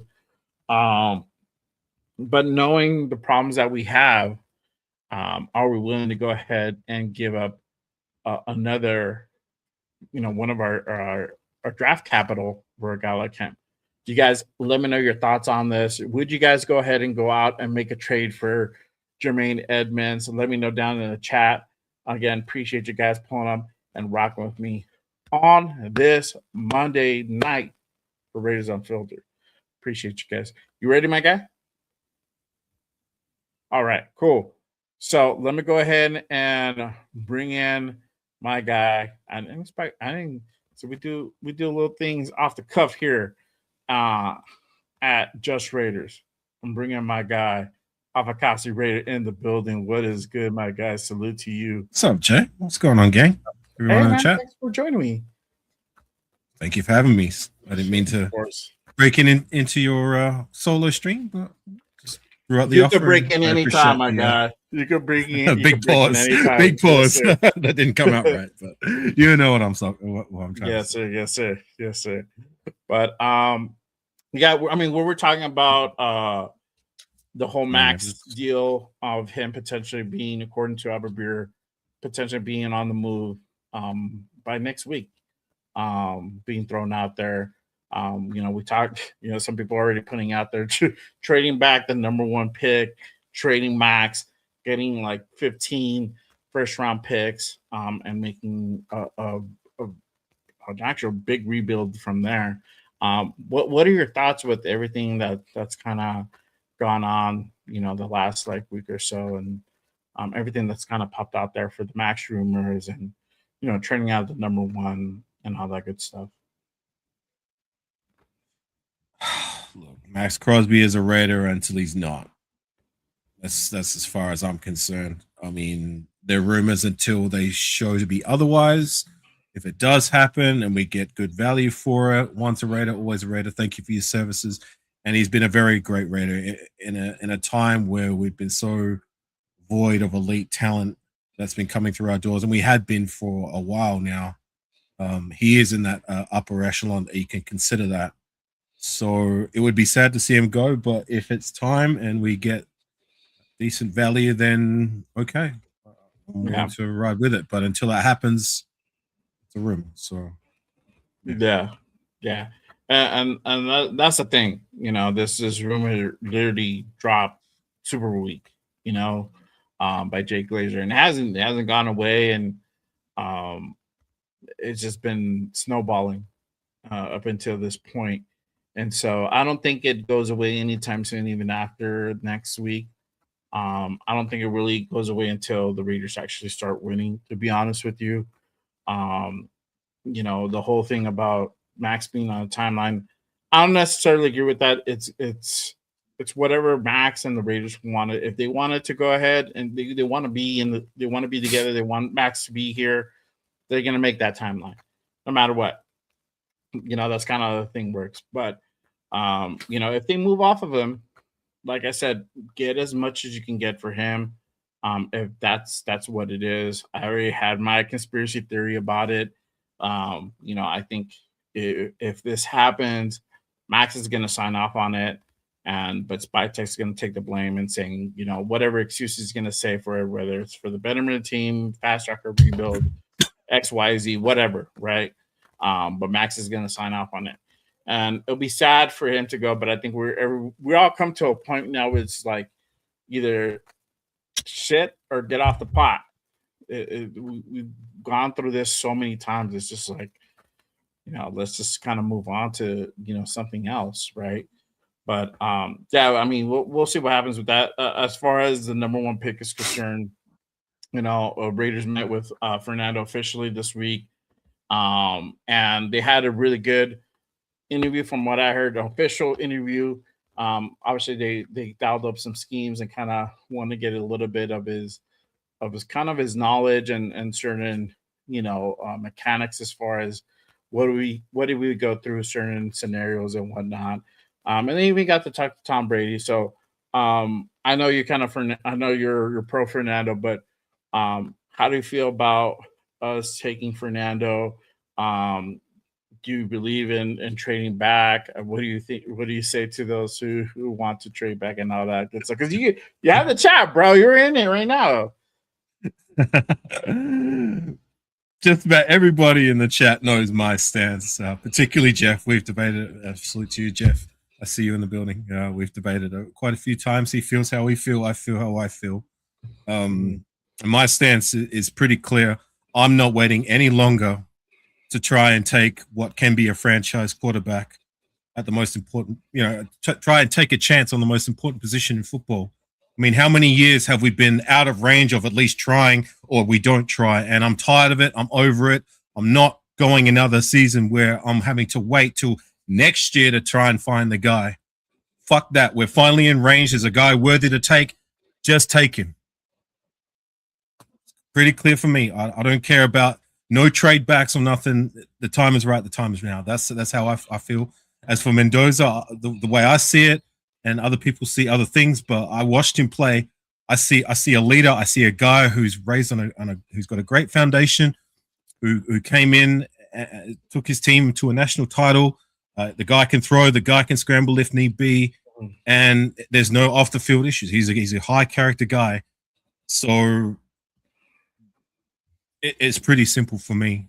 Like, just take the shot, and hopefully it all works out. I'm not waiting any longer. Fuck that. Yeah. I agree, bro. There's too many variables for you to go ahead and wait another year on guys that potentially could come out, or the potentially could be the next big thing or whatever. That's why I make the example of Drew Lar. Though everybody was talking about like wait until this year till Drew Lar comes out. He's gonna be hot. He's gonna go like top 5 or whatever. The guy had a big regression this past season. Didn't have a good season at all. He had a cool combine, but really has not moving that needle, right? So those are perfect examples of things could go. You never know what could happen. One thing is for sure, that you got the number one pick now. You have a really good quarterback that shows a great deal of potential that can definitely reshape the face of your organization. You brought in the right coaches to go ahead and put those plans into place. Like, if we did not have the number one pick, I doubt that we have a guy like Clint Kubiak in the building. Part of the draw is having that number one pick, is potentially going out and getting a guy like Fernando Mendoza and having him here for a long time, at least 4 years. Those, if we talk about timelines, those timelines sync up, right? It all makes sense. So, we had somebody earlier says too, like, hey, Kubiak can make a great quarterback almost out of anyone. You already have a guy who's already on that path of being really, really good. You brought in the right coach and the right guys underneath him to go ahead and foster and nurture that. The time is now. If there's no other move, that is the move that you make in this draft. So I don't think there should be any big debate about it. I think you need to go. I get it. I understand. Like, training back does help to go ahead and push this team farther along, but you can also get it done trading back, a few places out of the second. There's different ways you can go about it. You don't have to go ahead and give your number one pick away. There's more options. There's more options out there. So we have 10 draft picks. We have 9 other picks in the draft. It's not like if we select Mendoza, that's it. That's all we're going to get. We have 9 other picks to address the other positions of need. But the way I see it with round 1 specifically, I'm not saying it's a guarantee, because it's never a guarantee. Mendoza might be a misfire. He might not be what we believe he can be. You know what I'm saying? That's the nature of the draft. I get that. But to say we get it right with the drafting Mendoza and he turns out to be what we believe he can be, I will take one franchise quarterback over 3 good players at other positions. It's pretty simple for me. Yeah. And I'm going to address this from Jeff. And what I said was, why do we have to spend the number 1 on a non-overall BPA if Kubiak can work with anyone? That's your best shot to work with the best quarterback. Why wouldn't you? I didn't say that. That's somebody else in the chat said. I'm just repeating what they're saying, right? If Kubiak can make a good quarterback or a great quarterback out of anyone, why wouldn't you want to go ahead and get a guy like Mendoza and make him great? If that's your thought like I said, I'm tired of waiting. I'm not doing this anymore. We have the first pick of the draft. There's a guy worthy at the position where we're drafting of taking, which we've had a problem with in years past, where our record hasn't been that great, but there's been nobody there worth the damn taking, or we were riding it out with Derek Carr when we had him around. So I don't want to wait any longer. Just take the damn shot. If it works out, hallelujah. If it doesn't, at least we freaking tried, right? Exactly. We tried something different. Mm-hmm. Exactly. And this is the thing. Even after we get Mendoza, we should still be trying to draft a quarterback, not next year, but the year after that, and the year after that. So in 2028, then maybe 30 again, until we know that Mendoza is going to be the guy and he's working out. You have to be in that mindset. And that's something that we felt to do with the whole Derek Carr thing. We never drafted for the future in that position. We always felt like, okay, Carr's going to be the guy. He's eventually going to, work out at some point. We saw flashes in 2016, but after that injury, he was just never the same guy completely. So we just never thought the regime or the ownership front office never thought to go ahead and think that far ahead. And now we're paying the price for it, essentially. And now we're trying to rectify that. So now we have the opportunity to go ahead and really rectify that mistake of not drafting a guy, developing a guy after your number one guy. So, I agree 100% that we just need to go ahead and pick our guy and just build around him and move forward, So I find it interesting, like usually in the chat feed, there's guys who disagree with us. I understand that, but the majority seem to want to go the route we want to take. But when you look at like the content creators that we associate with or we're on the scene with, I find that a lot of them are on the other side of the fence, which is very interesting to me. But that's what we do. We have our opinions, and it is what it is. Yeah. At the end of the day, we all just want what's best for the Raiders and how we feel like we can get to being successful sooner rather than later. Yeah. Another thing we're tired of waiting for, right? And to that question there, I mean, I'll answer that. I mean, one of the Godfather's last draft before he passed, R.I.P. Al. Remember, he was the one who took the shot on Jamarcus Russell when our head coach at the time wanted to go with Calvin Johnson, and I guess that went on the other side of the coin where it didn't work out, and it was unfortunate. It is what it is. But at the same time, like I said, I keep saying it's been nearly 20 years since we tried with a first round selection, and I'm just so done with waiting. There's somebody there worthy to take. Just take him and let the cards fall where they may. Yeah, I agree, 100%, 100%. Shout out to my guy Jack. He says, I heard a possible trade for linebacker Edmonds from the Bears. Only a 6th round, 5th round pick. At 27 years old, he's looking pretty good. I was just talking about it right now, right before AR pulled up. So my thing is this with Edmonds, and I'm not saying he's not worth it, his skill set. I'm just saying that you have options out in free agency that you don't have to go ahead and spend draft capital. We're talking about draft capital, right? So most likely, and I know you guys, there's half of the chat's probably trade back the first, but what's probably going to happen, and y'all know, the Raiders are going to go ahead and most likely draft Fernando Mendoza. With that being said, you'll have 9 more picks after that. If you go out and get a guy like Jermaine Edmonds, then you're down a 4th round pick, a 5th round pick, a 6. If it's a 6, then still, I wouldn't be too sad about a 6, but you're still down a pick. Some of those picks, you're gonna need them to pick up guys at depth or pick up project guys that you can potentially go ahead and bring in at a later time, either at to fill out your linebacker room, corner, whatever, right? Those 5th and 6th round picks are still going to be useful, especially also too. We talked about earlier, potentially picking up a running back maybe in the 6th round, 7th round. You don't have to go high on a running back. You just need a guy to be opposite of Bastion Genty, to be another workhorse, to give a different dynamic to him. So this is where Browns, draft picks at 6th round, 7th round are going to come into play. You do need those. So I'm not too high on spending a draft pick to go ahead and get a guy like Edmonds. I rather, there's Devin Lloyd that's out there. He's 27 years old too. He's going to be 28 this year in September, I believe.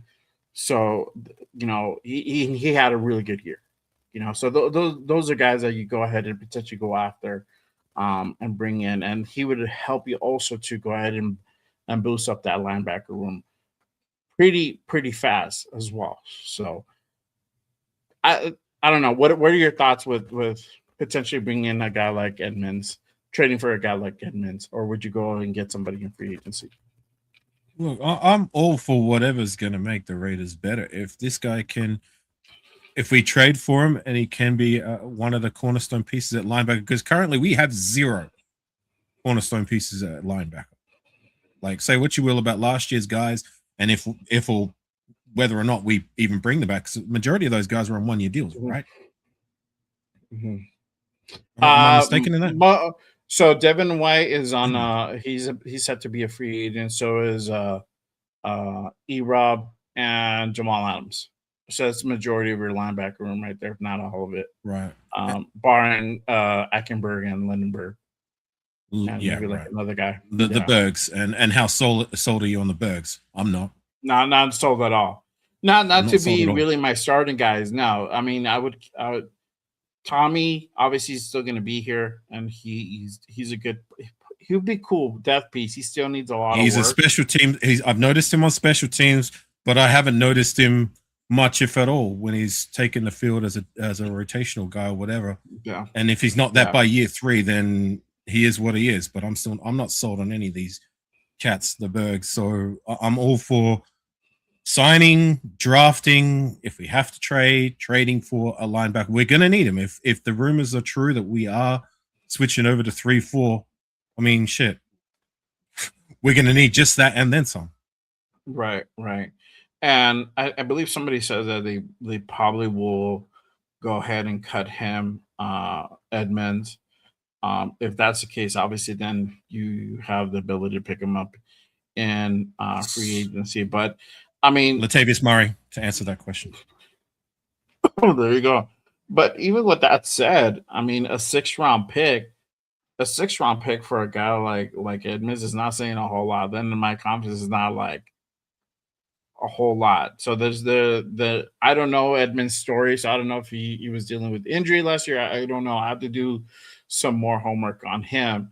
But you know, the if his market value is equivalent to a 6th round pick, it's not saying a whole lot.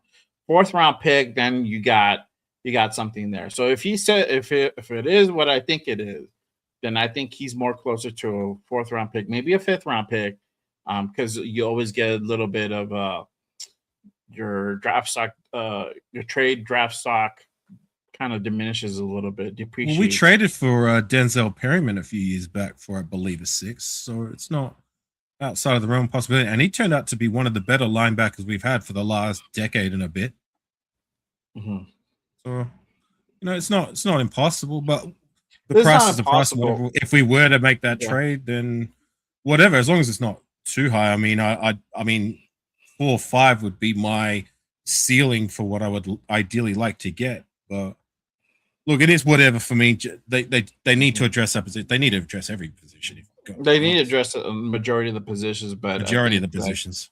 yeah, for me, I don't know. And this is where, as sometimes I disagree with Jeff, but this is where I'm in line with Jeff. Like, I wouldn't want to give a like draft capital up just to go ahead and pick him up. You know, with there being other like options, or if he does get cut, then he's going to be available in free agency, and you can go ahead and pick him up there. So, I mean, we'll see what happens with Edmonds. I don't think that's a rumor that's going to be too much on the radar, in my opinion. But I talked, yeah, I talked about earlier of the other guys. What do you think about Leonard Baum? Do you know? Have you looked into Leonard Baum, and if you did, what are your thoughts on him? Before to answer that question, I just want to answer something real quickly from Jack. He left a comment about wouldn't mind Lucky Tarsi at nose tackle. To be honest, no, I'd like to keep him where he's at.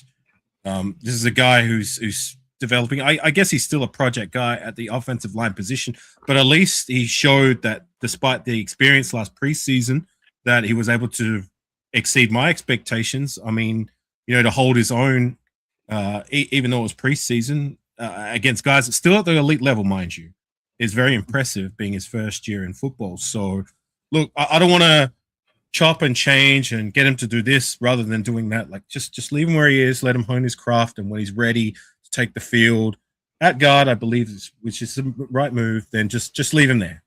Don't mess with what's not broken yet. Like, just keep it simple with Lucky Tarsi. I don't want him to do anything else. But to your question, sorry, did you want to answer that? Oh, I was gonna say, yeah, he's such of a raw talent. Like, I think the disservice you could do for him is just trying to have him learn too many different positions on both sides of the ball. It's just not going to work. You know, keep it's either it you got to simple. keep him Just offense. leave him where he's Yeah, at. exactly. Keep it Because simple. he's learning the game. He's learning the game, and this is the thing that people have to understand. Like, he's learning the game. He's played rugby, you know, but he's getting familiarized with American football, which is still different. So the way that certain positions are done, it's all a learning process. So if you're gonna keep them on offense, the offensive line, then keep them at that. Don't fuck around and Don't put them mess on with it. defense. Yeah. I mean, you can Give have him this that one more year. Yeah, you can have a one-off position. Maybe put him on a special teams, you know, on a field goal block or something like that. But you know, you don't want stick him in on the D line. That just it doesn't work. One more year on that international player program because it doesn't count against the final 53. So just leave him where he's at. I expect him to sit for another year, maybe 2 years, and then maybe he might be ready to see him fulfill the potential that he's shown so far. But that's all it is at the moment. It's just potential. Just keep it simple. Leave him where he's at to hone his craft. However long it takes, it's however long it takes. We'll see. Yeah. Anyways, yeah, for sure. Linderbaum, have you got it? Are you familiar with him? Have you? I've listened to. What's up? I got to be honest. It's more so probably shout out to Jeff. I've heard Jeff talk about him the most. But like for me, it's pretty simple. Like when it comes to free agency, we have the cash, so spend it.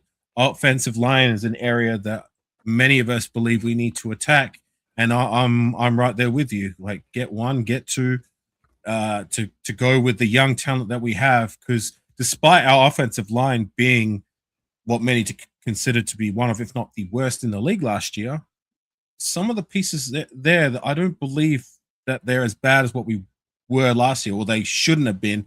I strongly believe it was a case of bad coaching, and with better coaching, they should be able to be better and produce better as a cohesive unit. I'm looking at the young guys like DJ Glaze, JPJ specifically, even the guys we drafted last year in Caleb Rogers. I didn't see as much of Charles Grant, but he's another one you could throw in there. Antonio Murphy is another guy you could throw in there. There's a guy that when I was at the Vegas games, he's a monster when you look at him on the bench, and that guy's Dalton Wagner. I mean, can he be any more than a bench guy? We will see. But just my point being is that there's a young nucleus there that with better coaching, I believe we can be better. And if we get another veteran or two that one or two of your more highly touted free agents available, and if Colt Miller can come back healthy for one or two more seasons until either Charles Grant or somebody else we draft is ready to take over at that left tackle position, then I think the offensive line should be better. And shout out to Predator. I see he just gave you a super chat. That's my guy right there. Salute to my guy, Predator, the building with the $5 super.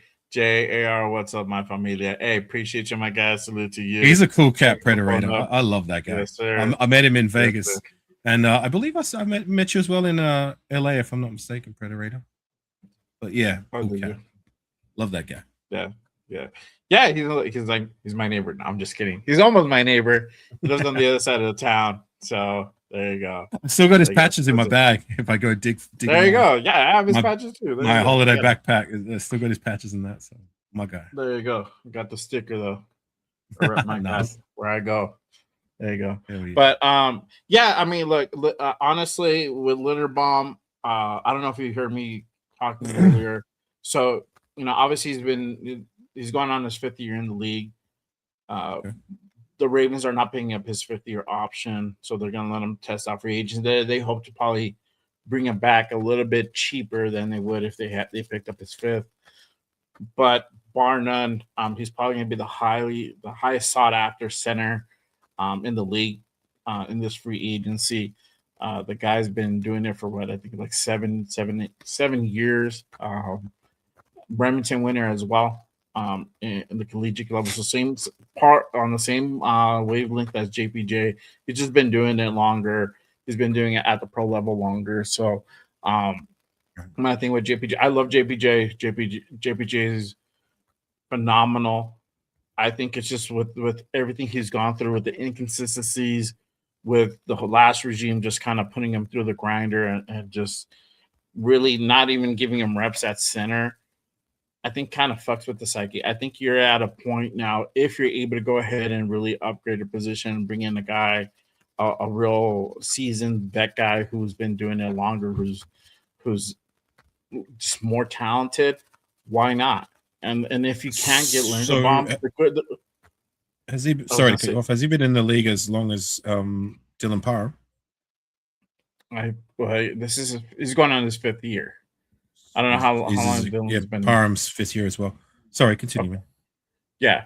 So that's kind of my thing. It's just like if you have the ability to upgrade it, with somebody who has more experience in that position, who has more talent, I think you should definitely do it. Not to say that JPJ is not talented at center. I just think that you have a guy who's just clear cut, who's been doing it consistently for a very long time.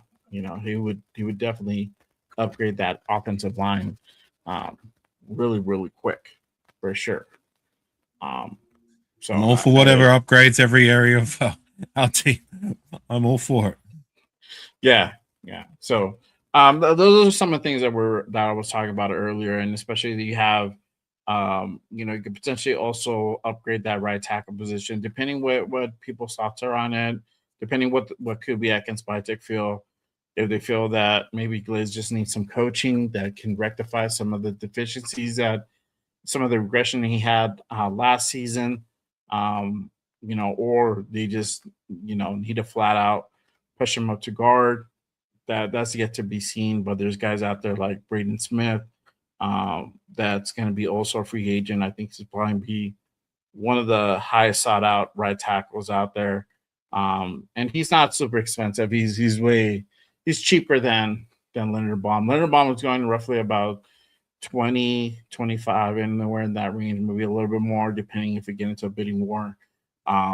Braden's probably coming around 13 and a half, maybe 14, around that range. So there's some options to be done on the offensive line that we can do as well. So Jeff says Meredith will make the team.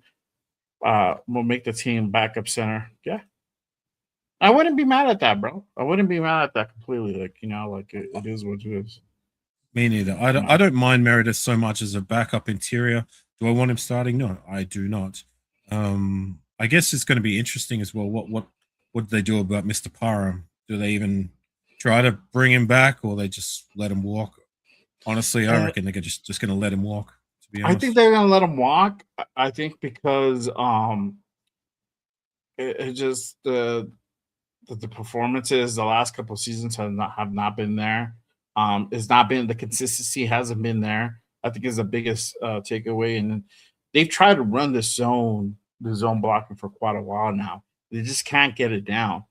And so even if you had Dylan Parham there last season, you still got cooked in quite a few Parham games, to me, since he's been here, has just been okay. Yeah, I think we can do better than okay. Yes. So Thank you for your services, but yeah. Yes, so, let's keep it pushing. Yeah, for sure. So I don't see him coming back this season, but whatever. I don't think that's a guy that we. I could see another team willing to give him the bag more than we do, and cool, more power to him. Yeah, exactly. I think this is the guy that just go ahead and test out that market. Let's see what happens. But yeah, I talked about Raheem Shaheed bringing another guy. Potentially could be a Raider. I see that happening a little bit more. I know that even though he's not that true wide receiver one that we need, but would be another good addition to the wide receiver room. Plus, he plays special teams. We just saw what he can do. He's followed around Kubiak quite a bit. So I think that's probably going to be a move that possibly happens in this free agency with him coming in as part of that wide receiver. What are your thoughts on Rashid? I got to be honest. He's not somebody I know too well because I watch Raider football. I don't watch too much of the other teams. Did you get to watch the Super Bowl? Barely. I didn't really care. If it ain't the Raiders, don't really give a shit. I'm normally the same way. So someone who's not as knowledgeable about this guy, what can you tell me about him?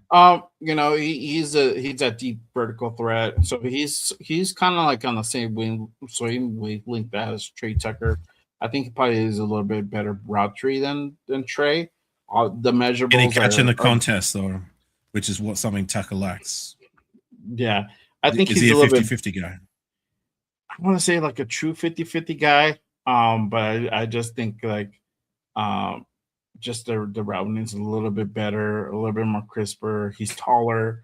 He's 6 foot compared to Trey, which is 5'9". The speed's the same. So you have another vertical threat. But that's the thing is that we need a 50-50 guy. Yeah. But the thing is We've got also speed to burn already. I need a bona fide number one 50-50 guy because none of these speedsters that we've got have proven to be anything that can come close to that until proven otherwise. I like Tucker as a spot guy. He does well in spots. When he gets separation, he does make the catches and makes plays. But when he doesn't get that separation, you watch every contested ball he's been throwing, he loses pretty much 99 times out of 100. So yeah.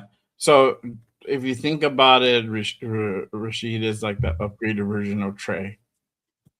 If you want to make kind of more of that kind of comparison by it, because of the size, the speed is there on par.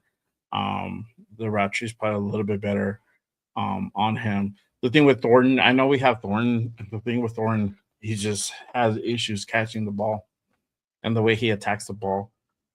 look, That has now. rookie problems. Not the best quarterback play, Rookie, but I at the know same rookie time, problem, but is there? I get you, man. Like I was very underwhelmed by both our rookie wide receivers, and I hope to get more from year 2 and maybe year 3 from both of them, not just him. Best too. yeah, yeah, yeah. Well, with Thornton, I mean, you kind of saw it, but he did get a lot of reps, and I was hoping that he would be that guy who can make critical catches, but it has not been it. Yeah, he says Rashid is not an every down player, wide receiver, or of a special team guy. So if you have that kick returner guy as well. We'll see. I don't know. That could be a guy that could potentially line here just because of the relationship with Kubiak um, as well. But yeah, I mean, as far as free agents are concerned, I think the positions we're going to go after is going to be linebacker, the offensive line, maybe a corner that we potentially go after as well. Um, I think we're Yeah. going to draft an edge. We're going to draft the majority of that linebacker room. We're going to go definitely young. I think that young moment is definitely starting to go ahead and take effect for sure. So I wouldn't be surprised, but there is some veteran spots that you need to go ahead and fill in as well. So yeah, we'll see. Did you catch any of the combine? Only bits and pieces. I saw some of the highlights from some of the linebackers. That guy Rodriguez looked very impressive. Look, I'm all for drafting a linebacker from round 2 onwards if there's a guy worthy enough to take. I just want us to draft a linebacker who's going to be around and be a good player and be a cornerstone of the team for years to come, which we just haven't done for. Like, when's the last time we drafted a linebacker that was worth a damn for a while? And I'm not talking about Khalil Mack, because for me, we used him more as an end after his rookie season. I'm talking specifically linebacker. I mean, there's been guys that I liked for a minute, like Ciro Moore, but somebody give me a name. Somebody tell me a linebacker that we've drafted in 15 plus years that amounted to anything. Yeah. That was a starter and someone we could rely on our team that we didn't bring in via free agency. Like, who? Somebody. Yeah, Kirk Morrison. How long ago was Kirk Morrison? How long ago was Thomas Howard? Like, that's how long you're going to have to dive to is those days when the linebacker core was a point of strength. It just hasn't been that for a while because we just don't seem to address it properly via the draft. And then if we try to address it, we get guys like Divine Diablo, who's a project guy who did all right with us, and then he goes to another team, and of course, hallelujah, he's another one of these guys that goes to other teams and figures it out, right? Yeah, exactly. That's been our story for forever in the day. Right. Yeah. So I think with this class, this linebacker class is probably one of the deepest that's been in a long time. I think you definitely not only do you get a guy early, but you probably double dip. Having us really needing to really, especially now in this type of defense that we're going to go ahead and run, we need to go ahead and really address that. So I would not be surprised if we were double dipping that position. I'm excited. But I don't want no more Tommy Eichenbergs or Cody Lindenberg until they prove otherwise to be more than what they've been. You know what I'm saying? Yeah. Like they're just not cutting the mustard for me when it comes to that's all we're getting is rotational guys, spot guys, or special teamers. I want more than that, especially at the linebacker spot. Yeah. You need to bring in guys that are gonna definitely make an impact. Yeah. Shout out to Lecky says the Raiders, if Raiders get Jacob Rodriguez, that will be our cornerstone moving forward. Yeah, bro. I think he's he has the talent to go ahead and just be that impact guy. Again, if you guys watch the college playoffs and if you watch Texas Tech, because I caught some Texas Tech games, they had a fucking really good defense this year. And anybody who's coming out in the draft, bar Texas Tech on it, we definitely want to go ahead and definitely look into more. These guys are pretty talented. So, I talked about Romello Height as possibly getting a guy like in third or fourth round, another edge, complimentary to Maxx Crosby, bringing him in and develop him. He's already pretty talented as it is. I think just bringing him in be a guy that we can definitely go ahead and take a flyer on. You have Josiah Trotter. Talked about him earlier. He had a really good combine as well last week. So there's certain guys you keep an eye out on. I think if you're gonna get Rodriguez, you have to get him early. You're gonna have to spend that second round pick at 36. It wouldn't be a reach. I think that's just kind of where he's gonna land at.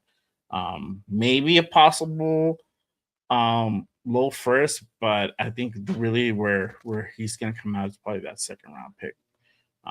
So again, I'm going to ask the question: when have we drafted a linebacker and we built the linebacking core around him for 2, 3, 4 years? When is the last one? Please, somebody give me a name, not name Kirk Morrison, please.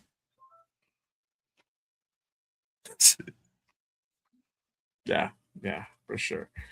Jason Down says we need a zero tech at DT. Yep. And there's some guys as well. We talked to Lee Hunter at the combine last week.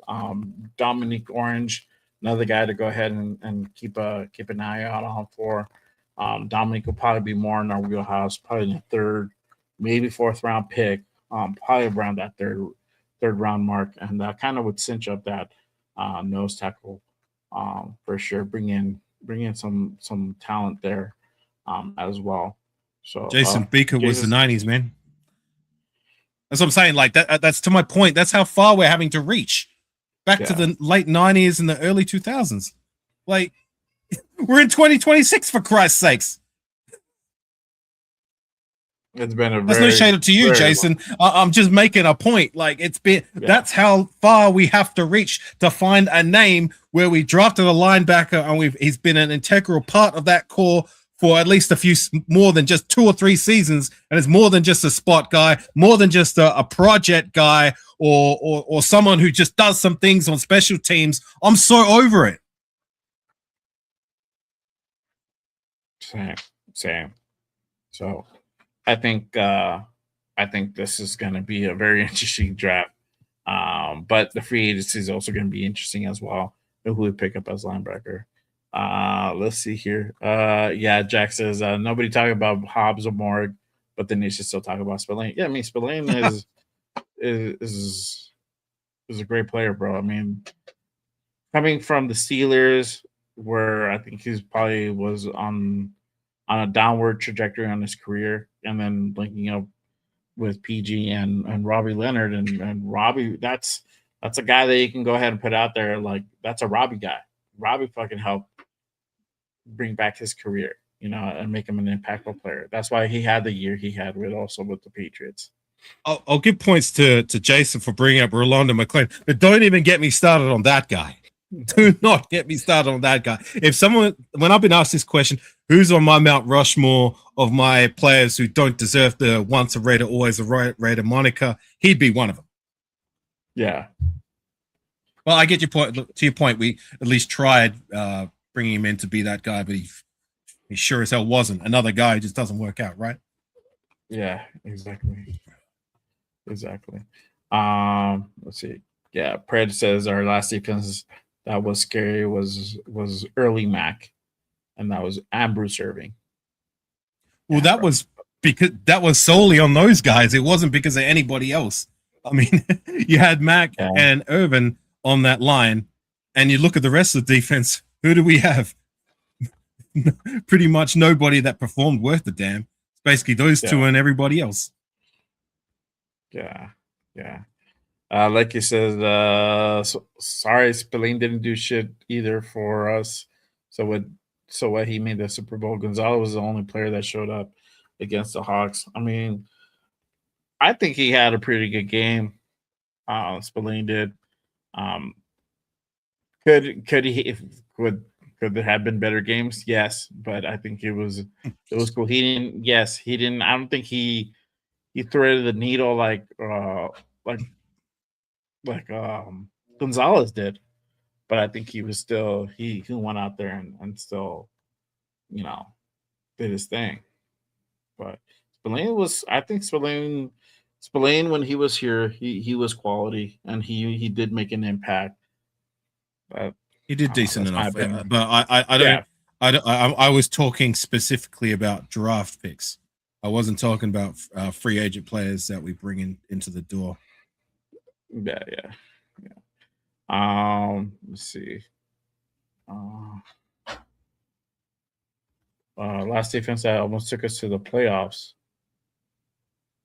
Well, I'll give one for that. I mean, I feel like the defense when I started watching Raider football at the time wasn't too bad. That was the years we had Richard Seymour, Tommy Kelly, Kirk Morrison still around, Thomas Howard was still around. We had Nnamdi Asomugha still, Stanford Routt as a serviceable number 2, Tyvon Branch, Michael Huff. I thought that defense back in that 2010 era was the last time I saw a better rounded defense, better than what we've had since then. I mean, yeah, we had Khalil Mack in his prime, but like that when he was around, it was pretty much him and maybe Bruce Irvin as his Robin. But like I think around that 2006, 2005 period, even though we were a terrible team overall, I believe one of those years, if I'm not mistaken, Stu Schwaggart, shout out to him, actually brought up the fact that the defense one of those years was ranked in the top 5, if not close to being top 3 or whatever it may be. It was more the offense that just fell apart. Yeah, I thought Jack kind of said 2006, but 2016. Huh? You're having to reach for when we had a defense that was worth it, damn right. Yeah, for sure. But yeah, we'll see what happens with free agent. Literally, free agency starts in 9 days. So excited about that. You have some time for a mock draft? You want to stick around for that? I'd be riding the bench, my friend, because I don't know shit about. That's all good. I'll take the steering wheel. I'll ride shotgun. I'll ride the back. All right, there you go. All right, y'all. So if you guys were rocking with me and Jeff and Jason Downs and our guy Raider Will, I said yesterday I'm gonna do a mock draft. So I'm gonna do a quick mock draft. It's gonna be a short one. We're gonna go fast. We're gonna do a 4-rounder. Could trade back, could not. We'll see what happens. Kind of, if I feel froggy, then I might trade back in a round. Not the first. So let me go ahead and pull that up real quick. I got that set up here. Here we go. All right. Okay. So got my mock here. We're gonna do a quick 4 rounds. We're gonna do fast. I'll just keep it a PSN playlist. I don't know if they updated it or not from the combine. Hopefully he did. So let's see what happens here. So hopefully, oops, I bet. Got to put it up on the screen. All right. So we're on the very first one. Stretch it a little bit. There we go. All right. So hopefully y'all can see. Yeah, that's pretty clear. That's pretty good. Okay, cool. All right. So number one, we're going to go ahead and obviously select Fernando Mendoza, but we can see what the trade. We can see, like Spytech says, we can listen, but we don't have to say yes. Miami willing to go ahead and give the 11th, 43rd, 75th, and Miami's first and second next year. Obviously, Cleveland willing to give up their 624, 39, 70, and their first next year. Arizona willing to give up third, 34th, 65, first and second of next year. Indy also, wow, they are in a 47th, 78th, 113th, second and third of next year. And good old Jets will not give the second, 16th, the 33rd, which is the very first of that second round, and then their first for next year. And then, wow, Pittsburgh is even here.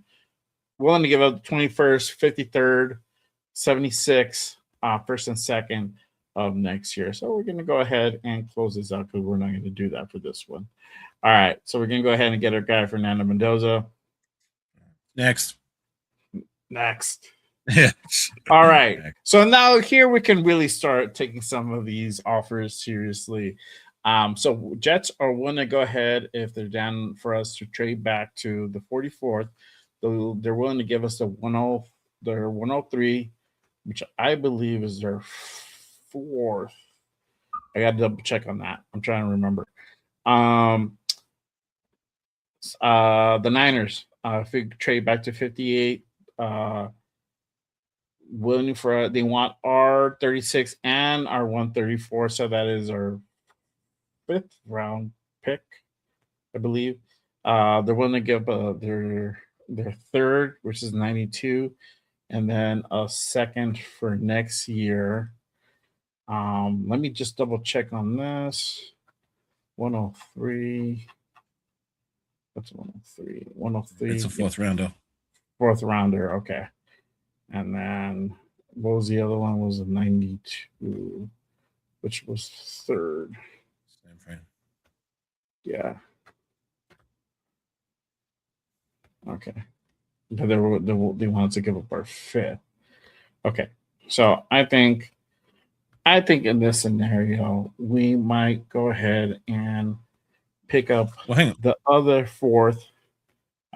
Who's there? Who's we haven't even looked. I mean, if we don't trade, like, who's there? Who's there? Well, I don't know. I know who's there offhand, but Caden McDonald, Keith Albany, let's scroll up. Chris Bell, wide receiver out of Louisville, Anthony Hill Jr. We talked about him earlier. Emmanuel McNeil Warren, that guard, Chase Binostis, out of Texas A&M, D'Angelo Pons, Denzel Boston, Chris Johnson, corner, San Diego State, Max Elichenor, Arizona State, Zion Young, out of Missouri, and then Christian Miller, Georgia, AJ Halsey, safety out of LSU. So trading back to that Caden McDonald guy, the tackle, Space Beast seems to like him. What do you know about him? So he's 6'2", 326. So he's a big boy. He had a pretty good combine. But I'll read the player info. Starting nose tackle, now he's on a track to potentially mirror Williams' draft capital in 2026. NFL draft, former 4-star recruit. Tips of scale 6'3", 326. And at his size, has an awesome on-attack explosive raw power capacity. McDonald with Williams was visibly more flexible and alignment versatile. Nevertheless, McDonald serves his early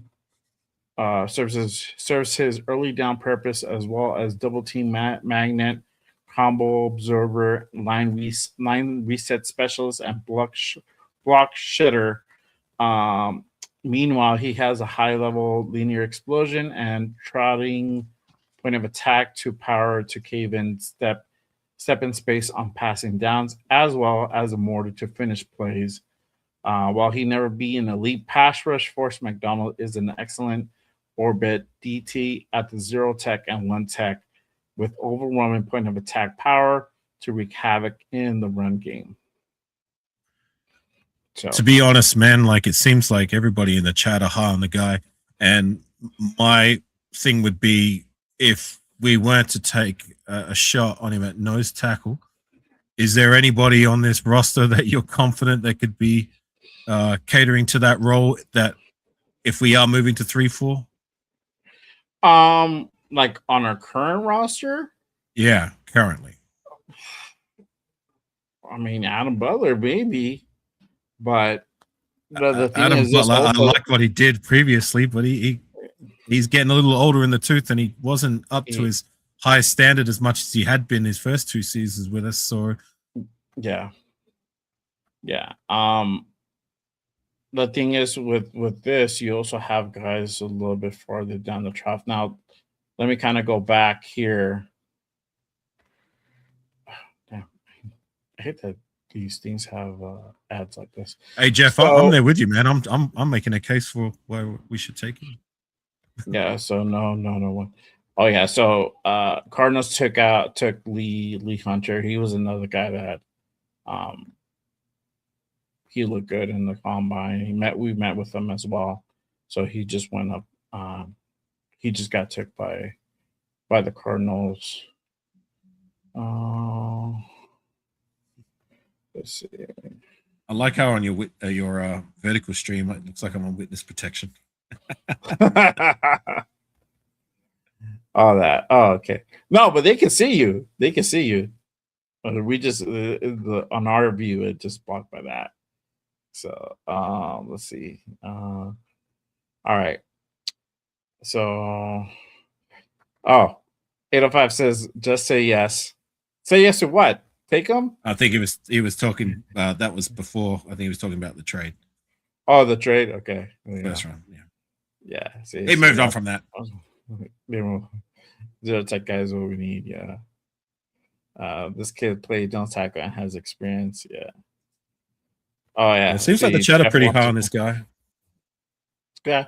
Yeah. I mean, we just get another 4th. Okay. So let's go ahead and get Caden.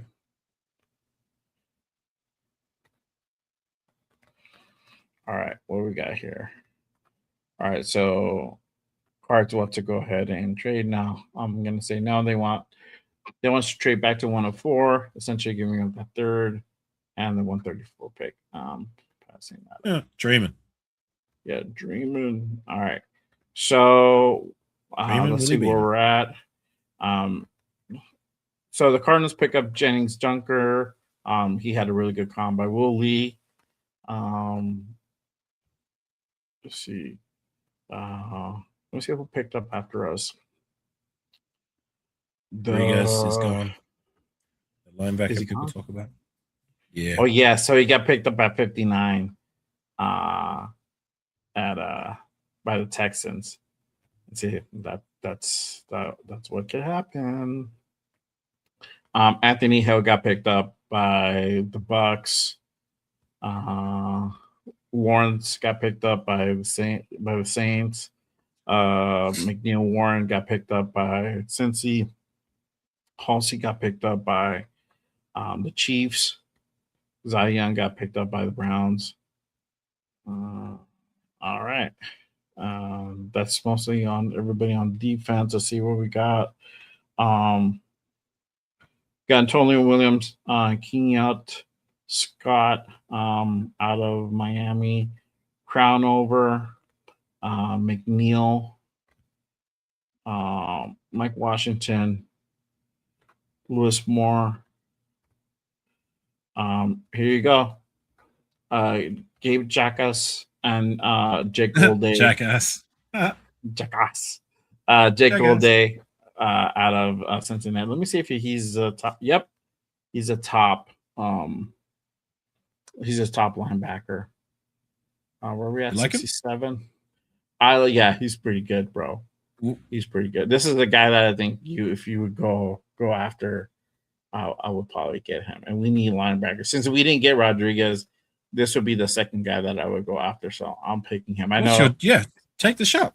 Yeah, Space Beast is jackass, and he's not bad either, bro. But I think the need is more right now at linebacker than it is on edge, and that's the only that would be my only. Do you believe he has potential to be what I was going on a bit of a rant about before?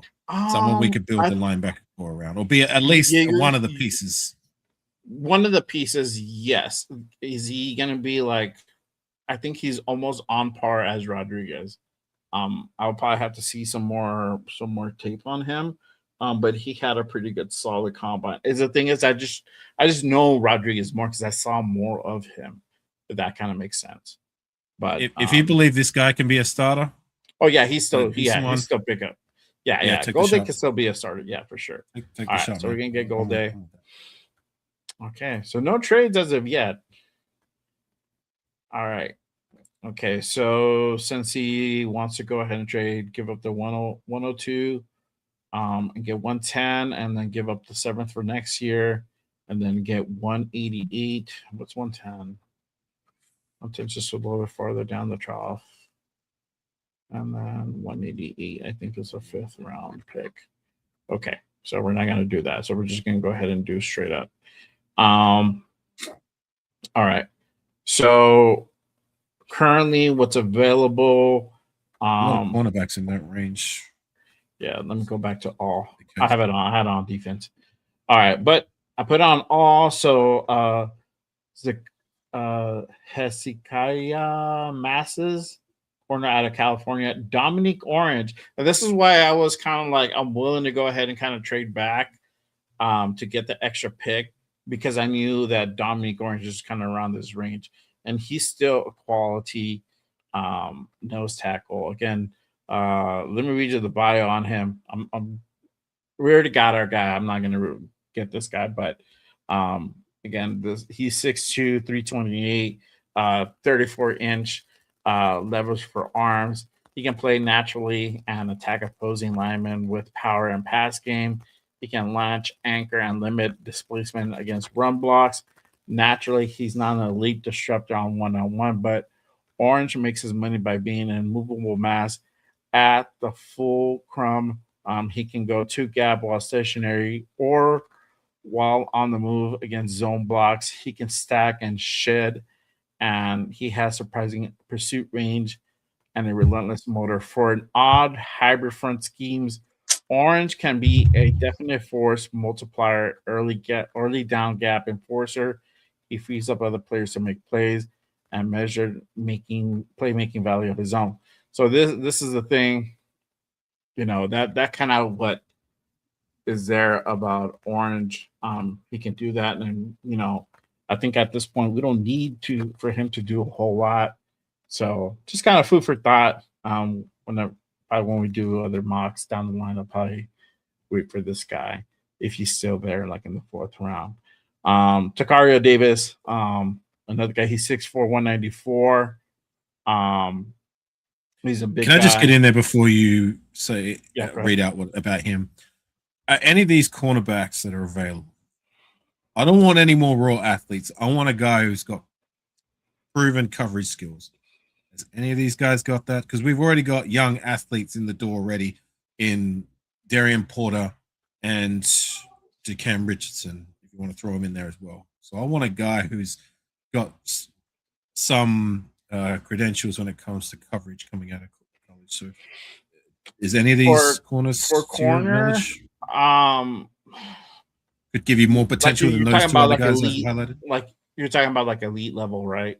I'm just talking about like, do you is any of these guys have a better potential to be a better coverage cornerback than say the young guys we already have in the door, which haven't fulfilled their potential yet, but we're still developing? Not at this point. Not at this point. I mean, these are kind of on par of like a Darian Porter, right? So that's to my point. Is there really much point in taking another Darian Porter-esque potential guy? No, I was just reading his thing. But I know. I'm just making a point.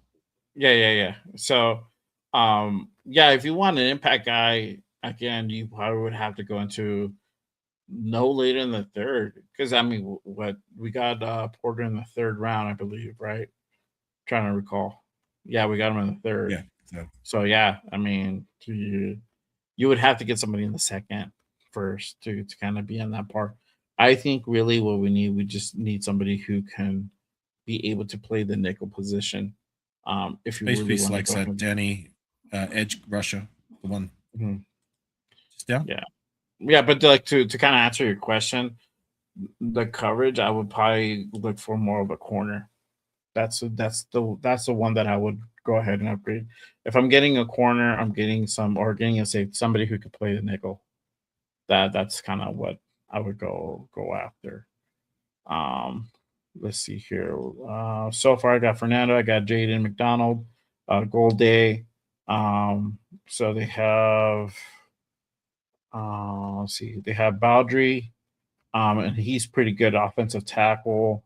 Um, let's see. Oh, Danny Dennis Sutton. I think Yeah, that's the that's what guy. you're talking Space about, right? Beast Huh? likes. That's Um, who Space Beast likes. yeah. Let's see. Let me read about something. 6'6", 256. Was projected across from top 3 draft pick of Bill Corden 24, amassing 8.5 sacks and 13 TFLs, tackle for losses. In 2025, he echoed that production with 8.5 sacks, 12 tackle for losses at times, taking over games with his relentless motor.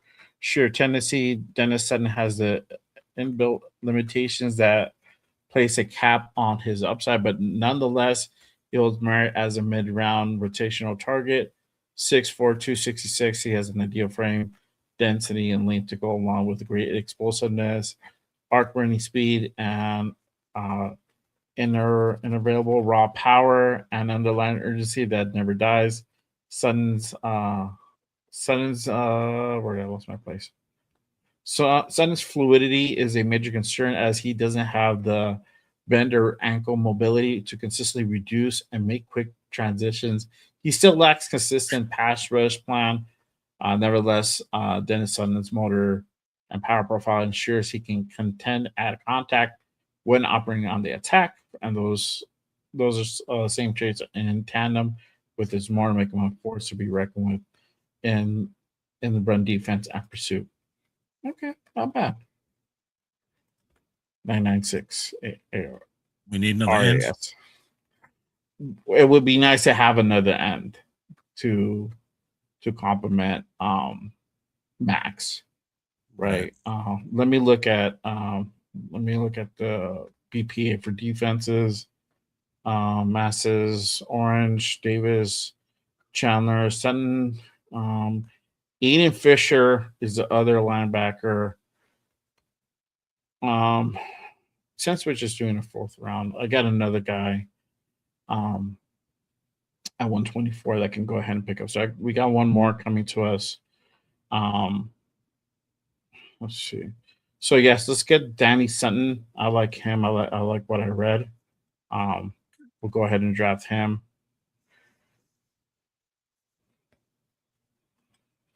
All right, and see where we're at here. So we're in the 4th. We have 2. I'm sorry, we have 2 more. I thought we had 3 more. 2 more. We have 124, 134. And who we got here? Okay, so Kalen Black, running back out of Indiana, Harold Perkins, linebacker LSU, Joshua Josephs, edge from Tennessee, Logan Jones, center out of Iowa, Charlie Demings, a corner out of Stephen Austin. Oh, I would love to hear Jeff pronounce that name at 124. Which was Famo. See, even I can't pronounce it.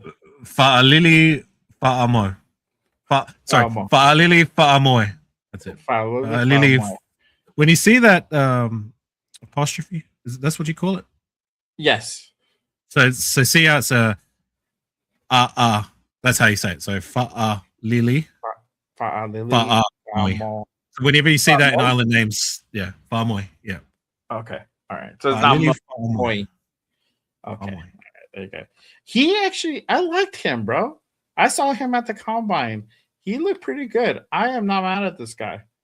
I'm definitely willing to go ahead. Jack and makes a good point of that. Mendoza would love black. Yeah, he would love black. But that's the thing. I don't know if you take a running back in the fourth. I would probably wait a little bit because you don't need him to do a whole lot. And I understand because he would probably get him just for the continuity aspect. But I think it's just the needs are so much more in other positions that you just have to go ahead and just kind of wait. Sorry, Jack. You have to wait. I'm gonna have to make you wait. Hey, don't be mean to my boy Jack. I thought it was a decent decision. Decent. What's the word I'm looking for? Yeah, I'm having a brain fart. Yeah, it's all good. It's all good. Like he says, Francis Miguel. Suggestion. That's what I was looking for. Decent. Oh, suggestion. Yeah. Jay Love, Sunny Styles. I expect these guys to be. Yep, those are first round guys, bro. I would. Okay, so what I'm gonna do? I like Harold Perkins. He had a pretty solid combine too. 6'1", 220. He is on the smaller side though. Who else they got? More upside than a third year Tommy Eichenberg. Yeah, I think Please say yes. Please say yes. Yes, he looked better. He looked way better. Yeah, I'm gonna just go ahead and take Perkins because like as far as linebackers, the next one is like Torian York, and he's not to like 129. He's a little bit bigger. Oh wait, you know what? What's his name? Oh, Perkins. Here we go. Sorry, I'm looking at some other page here on NFL.com at his combine sets. They have him at 6'1", 223, 31, and 3 wingspan.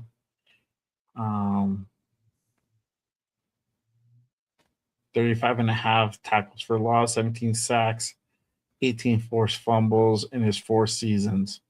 Okay, not bad. Does he have a mean streak about him? He reads and here I'll read you his strengths. He reads and run scrapes to the line to compress the front. Lands at crisp 2-hand punch to stay clean against blocks. Adequate bursts in short spaces to close on the lane. Lane development. Shifts to the route development to locate zone landmarks. Triggers a well-timed blitz to harness the pocket. Accelerates through contact to finish tackles near the line. Was a special teams demon his freshman season. Okay. Weakness, average to burst chase and squeeze runs to the boundary. Needs to be quicker in defeating skill position blockers. Linear pursuit to the football leads to missed tackles. Inconsistent breakdown in time as an open field tackler. Too much confusion on his coverage tape. Average elusiveness to bypass blitz pickup. Okay. Sounds like a Ben Heaney. Yeah, I don't know.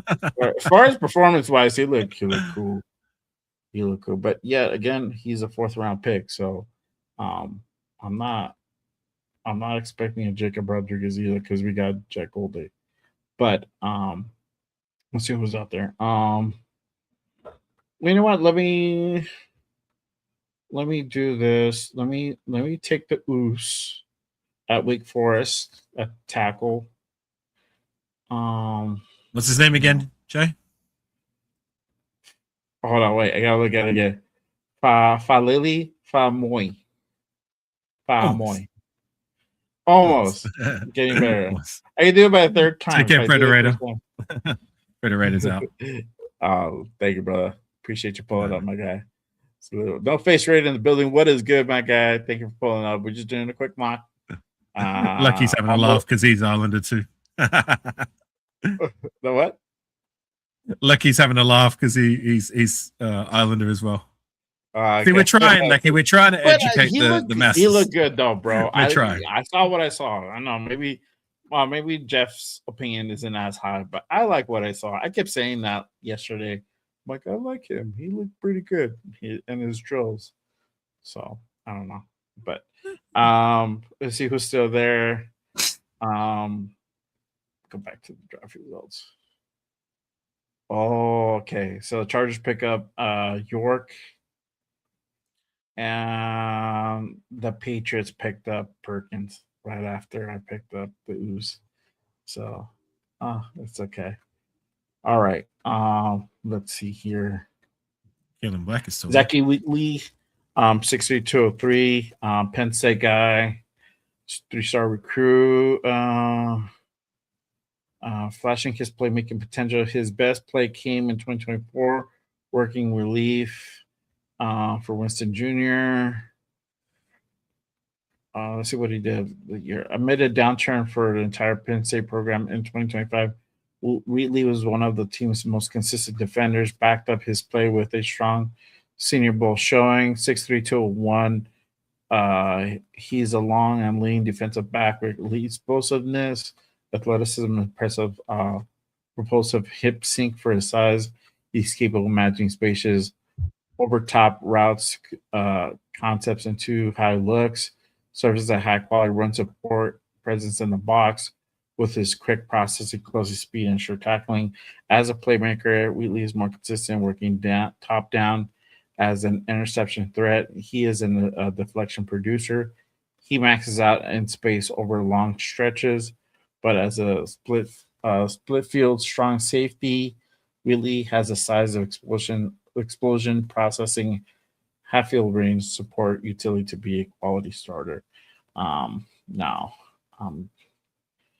He sounds cool. He was cool on the combine, but yeah, I think what we have, I think we're okay with Bo Mao.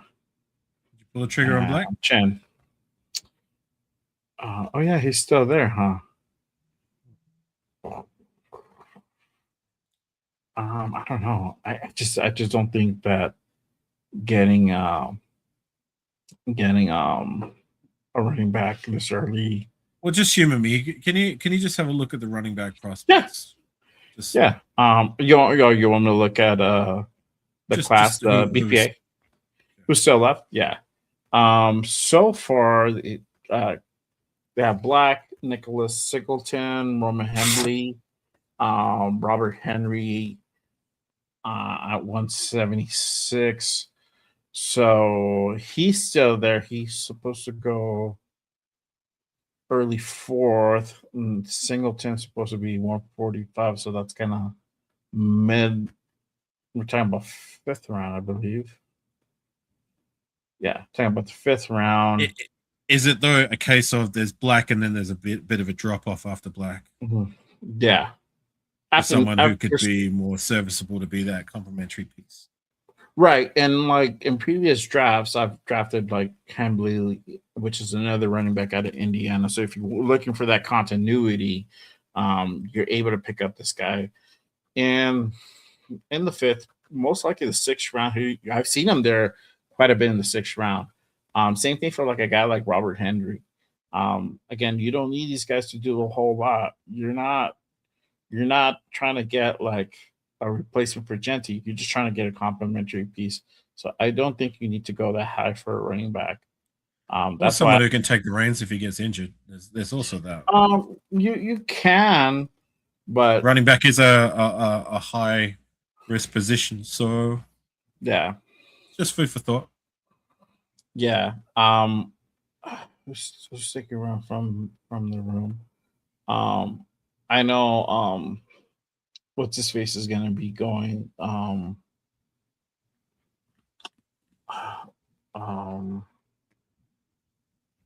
Tamir White is gonna be leaving, and that guy we just picked up. Heaven forbid. And the guy we just picked up last year, I forgot his name. It's on the tip of my tongue. Mostert. Yeah, Mostert's gonna be gone too. So, you mean we're not going to re-sign Zamir White and turn him into a fullback? Unfortunately, not. He's gonna be gone. Oh, damn! Oh man, like, fiddlesticks, he's gone. Monster. I was hoping we'd turn him into the next coming Russell Reese. Yeah, I know. That guy was playing like mustard. Just call him Zamir Mustard. Raheem Mustard. Oh man, well, many people want to bring him back. I mean, he was all right. Yeah, that's it. It's like I'm not really gonna care about these guys who are all right. Yeah, I'm not picking him up, Jeff. I'm not doing it that high, bro. Like we don't need a back like that. I mean, come on. I don't need this guy to be anything. I kind of made the case too, Jeff. I get you. Yeah, I mean, you're still picking up a quality dude like the fifth, you know. And if you need him to take over, then you have him take over. I mean, it's hard to replace. What about this Coleman guy? Sorry, what about this Coleman guy that Space Beast talking about? Coleman guy. Hold on, wide receiver. Oh, Kevin Coleman. I'm trying to remember him. Hold on, let me put a face in the name. I didn't hear about him too much. Coleman.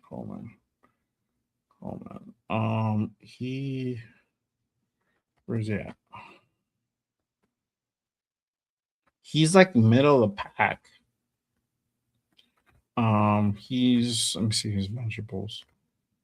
He's 5'10", 179, 30-inch wingspan, 40, 1.62, 10-yard, 38.5 vertical jump. Jeff likes Malachi Fields, the wide receiver from Notre Dame. Hold on, let me go back. So, chat, whoever's in the know, who would you prefer? Not named Jeff, not named Space Beats. Coleman or Fields? I think I'll probably go more towards Fields, to be honest with you. Okay.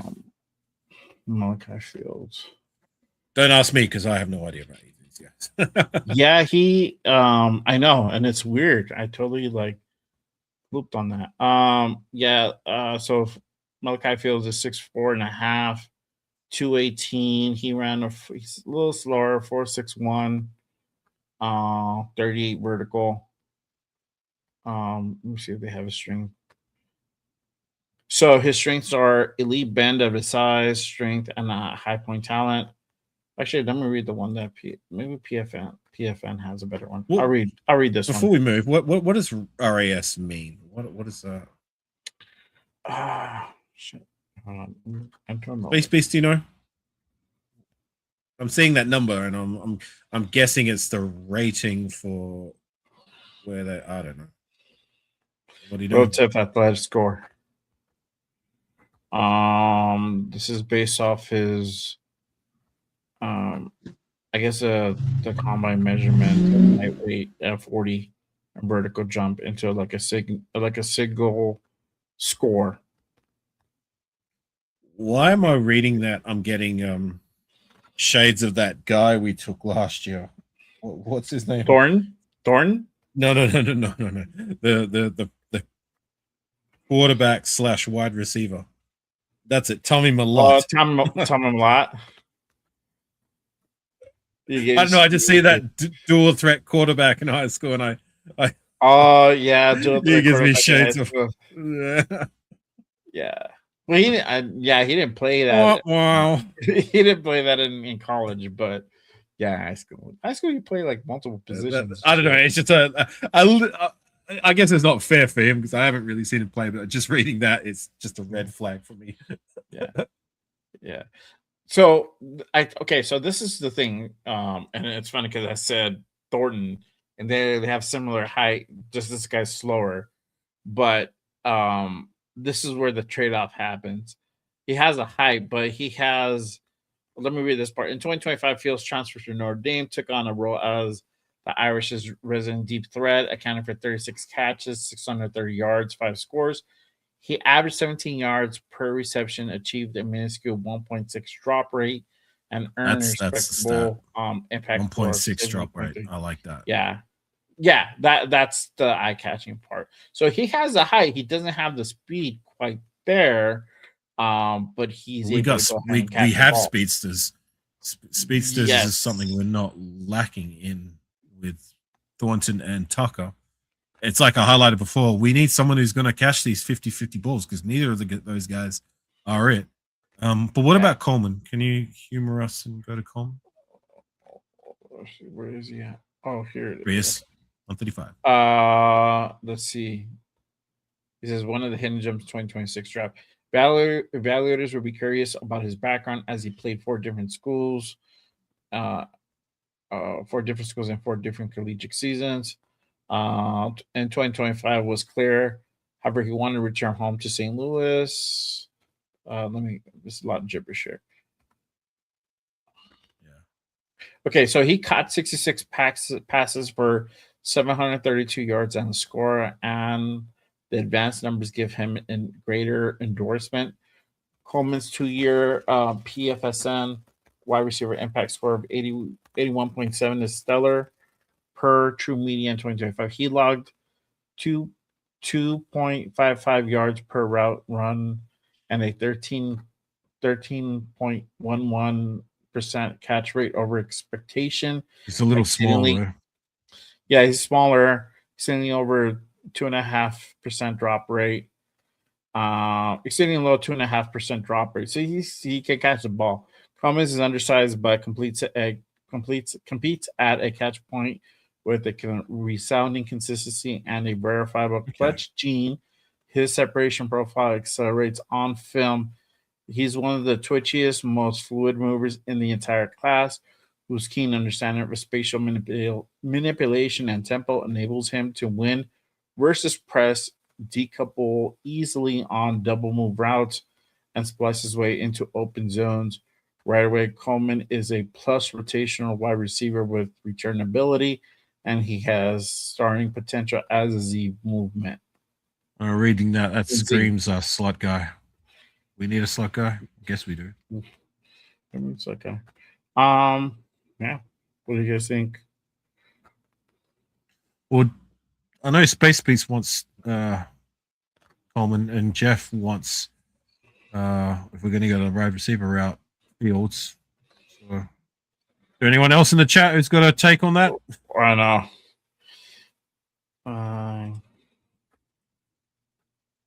Yeah. Well, what's your gut telling you, Jay? I honestly, I don't know. My thought process has been on defense. Let me go back to my picks real quick. So obviously outside of Fernando, we got Keenan McDonald, D tackle, the nose tackle. Then we got a linebacker, Gold Day. We got an edge and Sun. We got the tackle, and Famoy. I'm trying to get it right. Famoy. Famoy. And Jack, I saw your comment. To that, like I hope so. I do want more coming here too. You didn't show me enough year one. Jeff says don't go on Coleman. Let's see. Thornton could be special, 6'5", 430, needs training. Number 120 Cliff Branch took 3 years to get it. Well, Thornton needs a lot of work, bro. He needs to get his route. He needs to improve his route running, and he needs to be able to go ahead and catch the ball. And those are the 2 big things, man. I know it's a rookie year, but those are kind of they put those warning signs in last year's draft. That those are some of the deficiency he has. His route tree is kind of lacking, and then the hands have been a problem. The thing with him is also the way he attacks that ball. He waits for it. He doesn't attack it, and he needs to start attacking it. So those are some of the things he needs to prove. Could he do it? I think he could do it, but I think you're right. It's gonna take a while for him to learn it. You might not see a return on investment till like year 4, to be honest. So what are you going to do from now to late year 4? Yeah, I don't want to wait that long. Well, Jack said year 3. He said it took Cliff Branch 3 years to get. So you're gonna wait another year for Thornton to develop? What are you gonna do in between now and then? So that's the thing. I would still draft another receiver. In this case, who else is out there? Lucas, Coleman, Zane, Durant, another D tackle, Kyle Lewis, and I was gonna read him. He's 6 foot 220, still undersized guy. Um, Agreed, Darren. uh, he had 8.5 tackles for loss, just 3 sacks, 2 interceptions, 3 pass breakups to his career totals. Um, Around 6 foot tall, 220 form with 32-inch arms. Lewis fits an incredibly unique player mold that bends at the line between linebacker and defensive back. At Pitt, he excelled as an overhang linebacker and hybrid big nickel. Ooh, okay, distinguishing himself with his explosive, energized athleticism in range and pursuit, natural coverage, depth, discipline, and reactive quickness, versatility on conversion. His lighter frame does correlate with lesser play strength and point of attack power and can be more consistent with his breakdown angles as a tackler. Nevertheless, as a big nickel and dime linebacker, Lewis presents quality starter upside with elite coverage profile and vast usage versatility on attack. So there you have it. I don't know. I do like that coverage line. I do like that too. Big nickel. Is Jake Gouldet, is he more of a thumper? Let's see here. Let me read his bio. So at 6'4", 240, he has explosiveness and range to work sideline to sideline. He is an instinctive spatial navigator working through creases to make stops at the line. He also has blitzing utility with his long strider burst through gaps. Additionally, with his size and length, he's able to take on stack blocks at the second level, and he's shown to make solo tackles with good form and coverage. Goldie has natural limitations that come from his non-elite sink and fluidity, and he also lacks great zone IQ and spatial awareness. That said, he can use his link to clog middle field windows as a read and react Sam linebacker. So it seems like they're both the opposite of each other. So maybe they're all opposite, but we do need coverage linebackers. I like Lewis. I'll go with Lewis. Yeah. So I gotta admit, I'm not sold on either of those wide receivers. So if it's not Black, then okay. Honestly, the Fields will probably be the only one that I would get out of this bunch outside of Lewis. I have to be honest. That's probably the only guy I would probably get at this point in juncture. So I'm gonna take Lewis. All right. That is the draft. So Fernando Mendoza, Caden McDonald, Jake Goldie, Danny Dennis Sutton, Falali. Hold on. Lily, because my daughter's name is Lily. I should be able to say that. Lily. Amoy. Hold on, Jeff. Close. You're getting there. Better than Jeff. Okay, there you go. Yeah. Have you tried to pronounce some of Jeff's cities, the cities where Jeff is at? Yeah, I couldn't do it. Like in New England.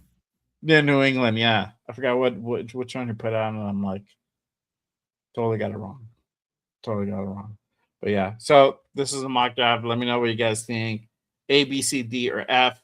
Actually, I'm taking out the F. Just D's. No D minuses. Just D's. Just D's. Be gentle. Be gentle. Can you hear me, Jeff? Can you type it in the chat, the name of the place, and I'll try and pronounce it? Oh, there you go. And then Jeff could put it phonetically afterwards. Spaces. Have you said how far to the car?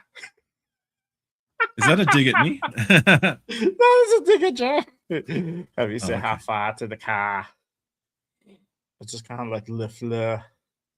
Le fleur. Le fleur. Jeff, he's talking about a place you were asking him to say that's from around your region. Yeah, remember when we were playing that game when we had to pronounce some of the cities around New England? If you pronounce it right, if you can give him one, see if you can get it, and then you can just put it phonetically for him. See if you got it right, or just say you got it right. We've got it wrong. Put it out phonetically. I do all right Uh, with pronunciations. yeah, I try. I try my best. You do all right. But there's I still, you do. know what's funny? We talk about pronunciations. How long I've been around on the scene for 5 years now, and there's still people that um don't know how to pronounce my name properly. Let's see, yeah, this one. Is that is it? It's either Worcester or Worcester.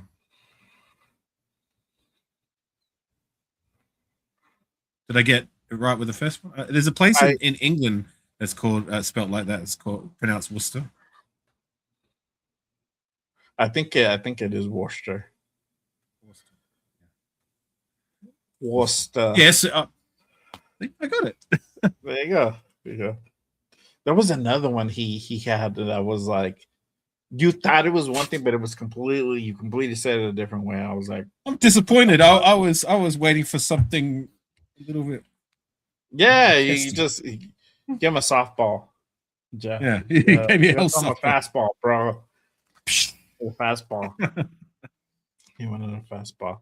But yeah, you guys let me know what you guys think in the chat. Grade this mock. Be gentle. And if you guys are watching the replay, go ahead and put it down below. Probably get a bunch of F's and people just talking straight up shit, bro. I'm like, damn, man. No love. No love. No love. It's all good, man. It's all good fun. But yeah. Let's see. Oh, he has another one there. Leo Minster. It's just a spell. I think so. Leo Minster. Unless there's some silent letters in there. I think so. Surely it's not Leo You're right. Meinster. Meinster. Yeah. Thank you, bro. I appreciate you. Yeah. Spacey says, "Oh my God, watch the Late Show clip with Jimmy Fallon, Ben Affleck, and Matt Damon. They do name every New England town a bit. So good. I bet, bro, because they're from there. They're from there. Le Monster. Lee Monster. Oh, okay. Lee Monster. There you go. Okay. Lee Monster. Yeah. See, that's because this is Leo. Yeah, Lee Monster. Yeah. But other than that, let them know what you got going on, AR, and where they can find you at.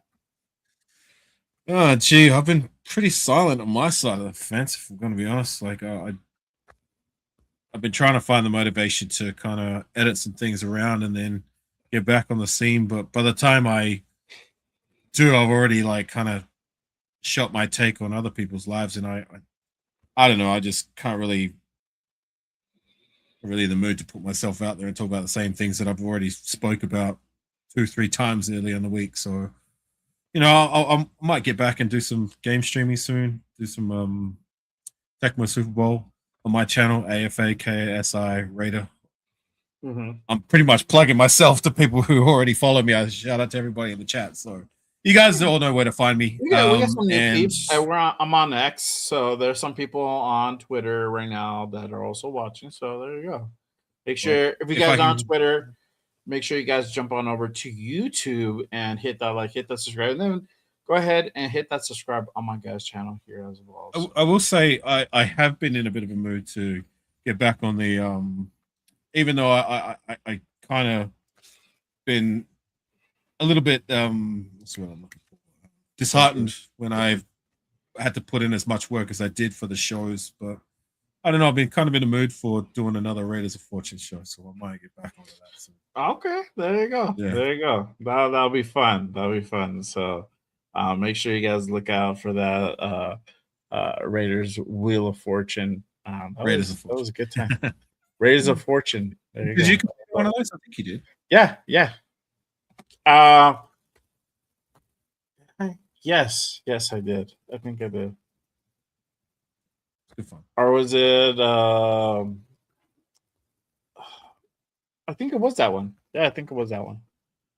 Yeah, I remember. I think yeah. And you only did that one, and which one else? Which other game did you do?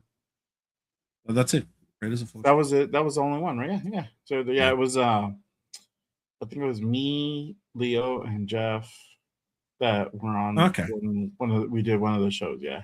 So you that competed was with cool. those two. Okay. Yes. Yeah. It was fun. That's what's It was up. fun. Yeah. I have to for do sure. another one. Yeah, we do for sure. But appreciate you guys again. Make sure you guys hit that like, hit that subscribe on the show, on the channel. It does help to go ahead and grow the channel.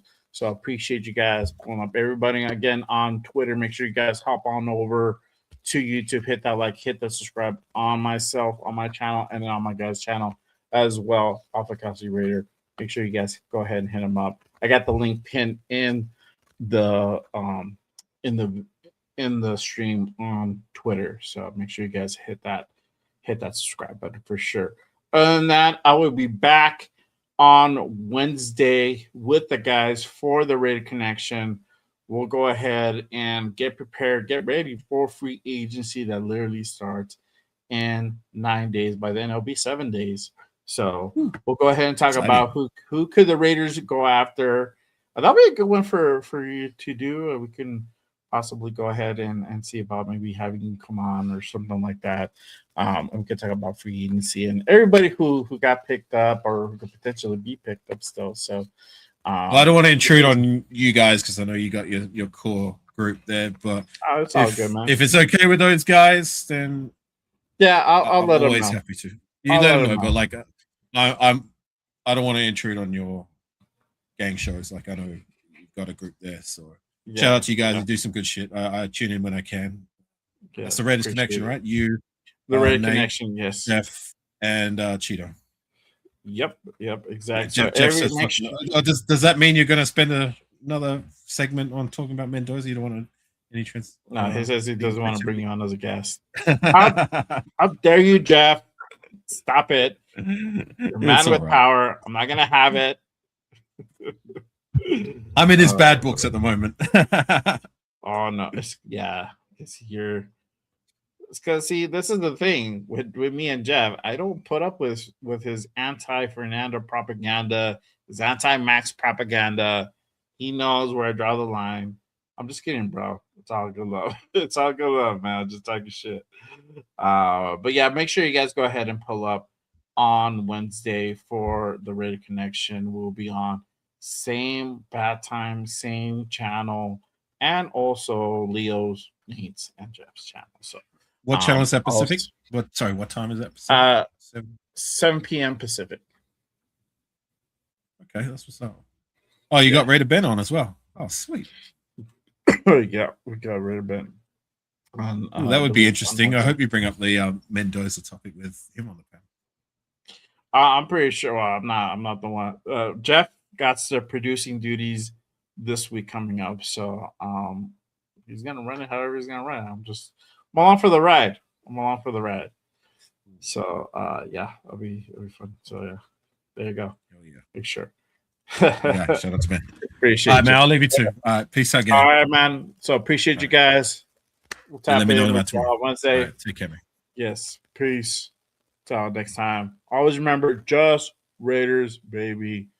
I'll see y'all on Wednesday. Peace. Hold on.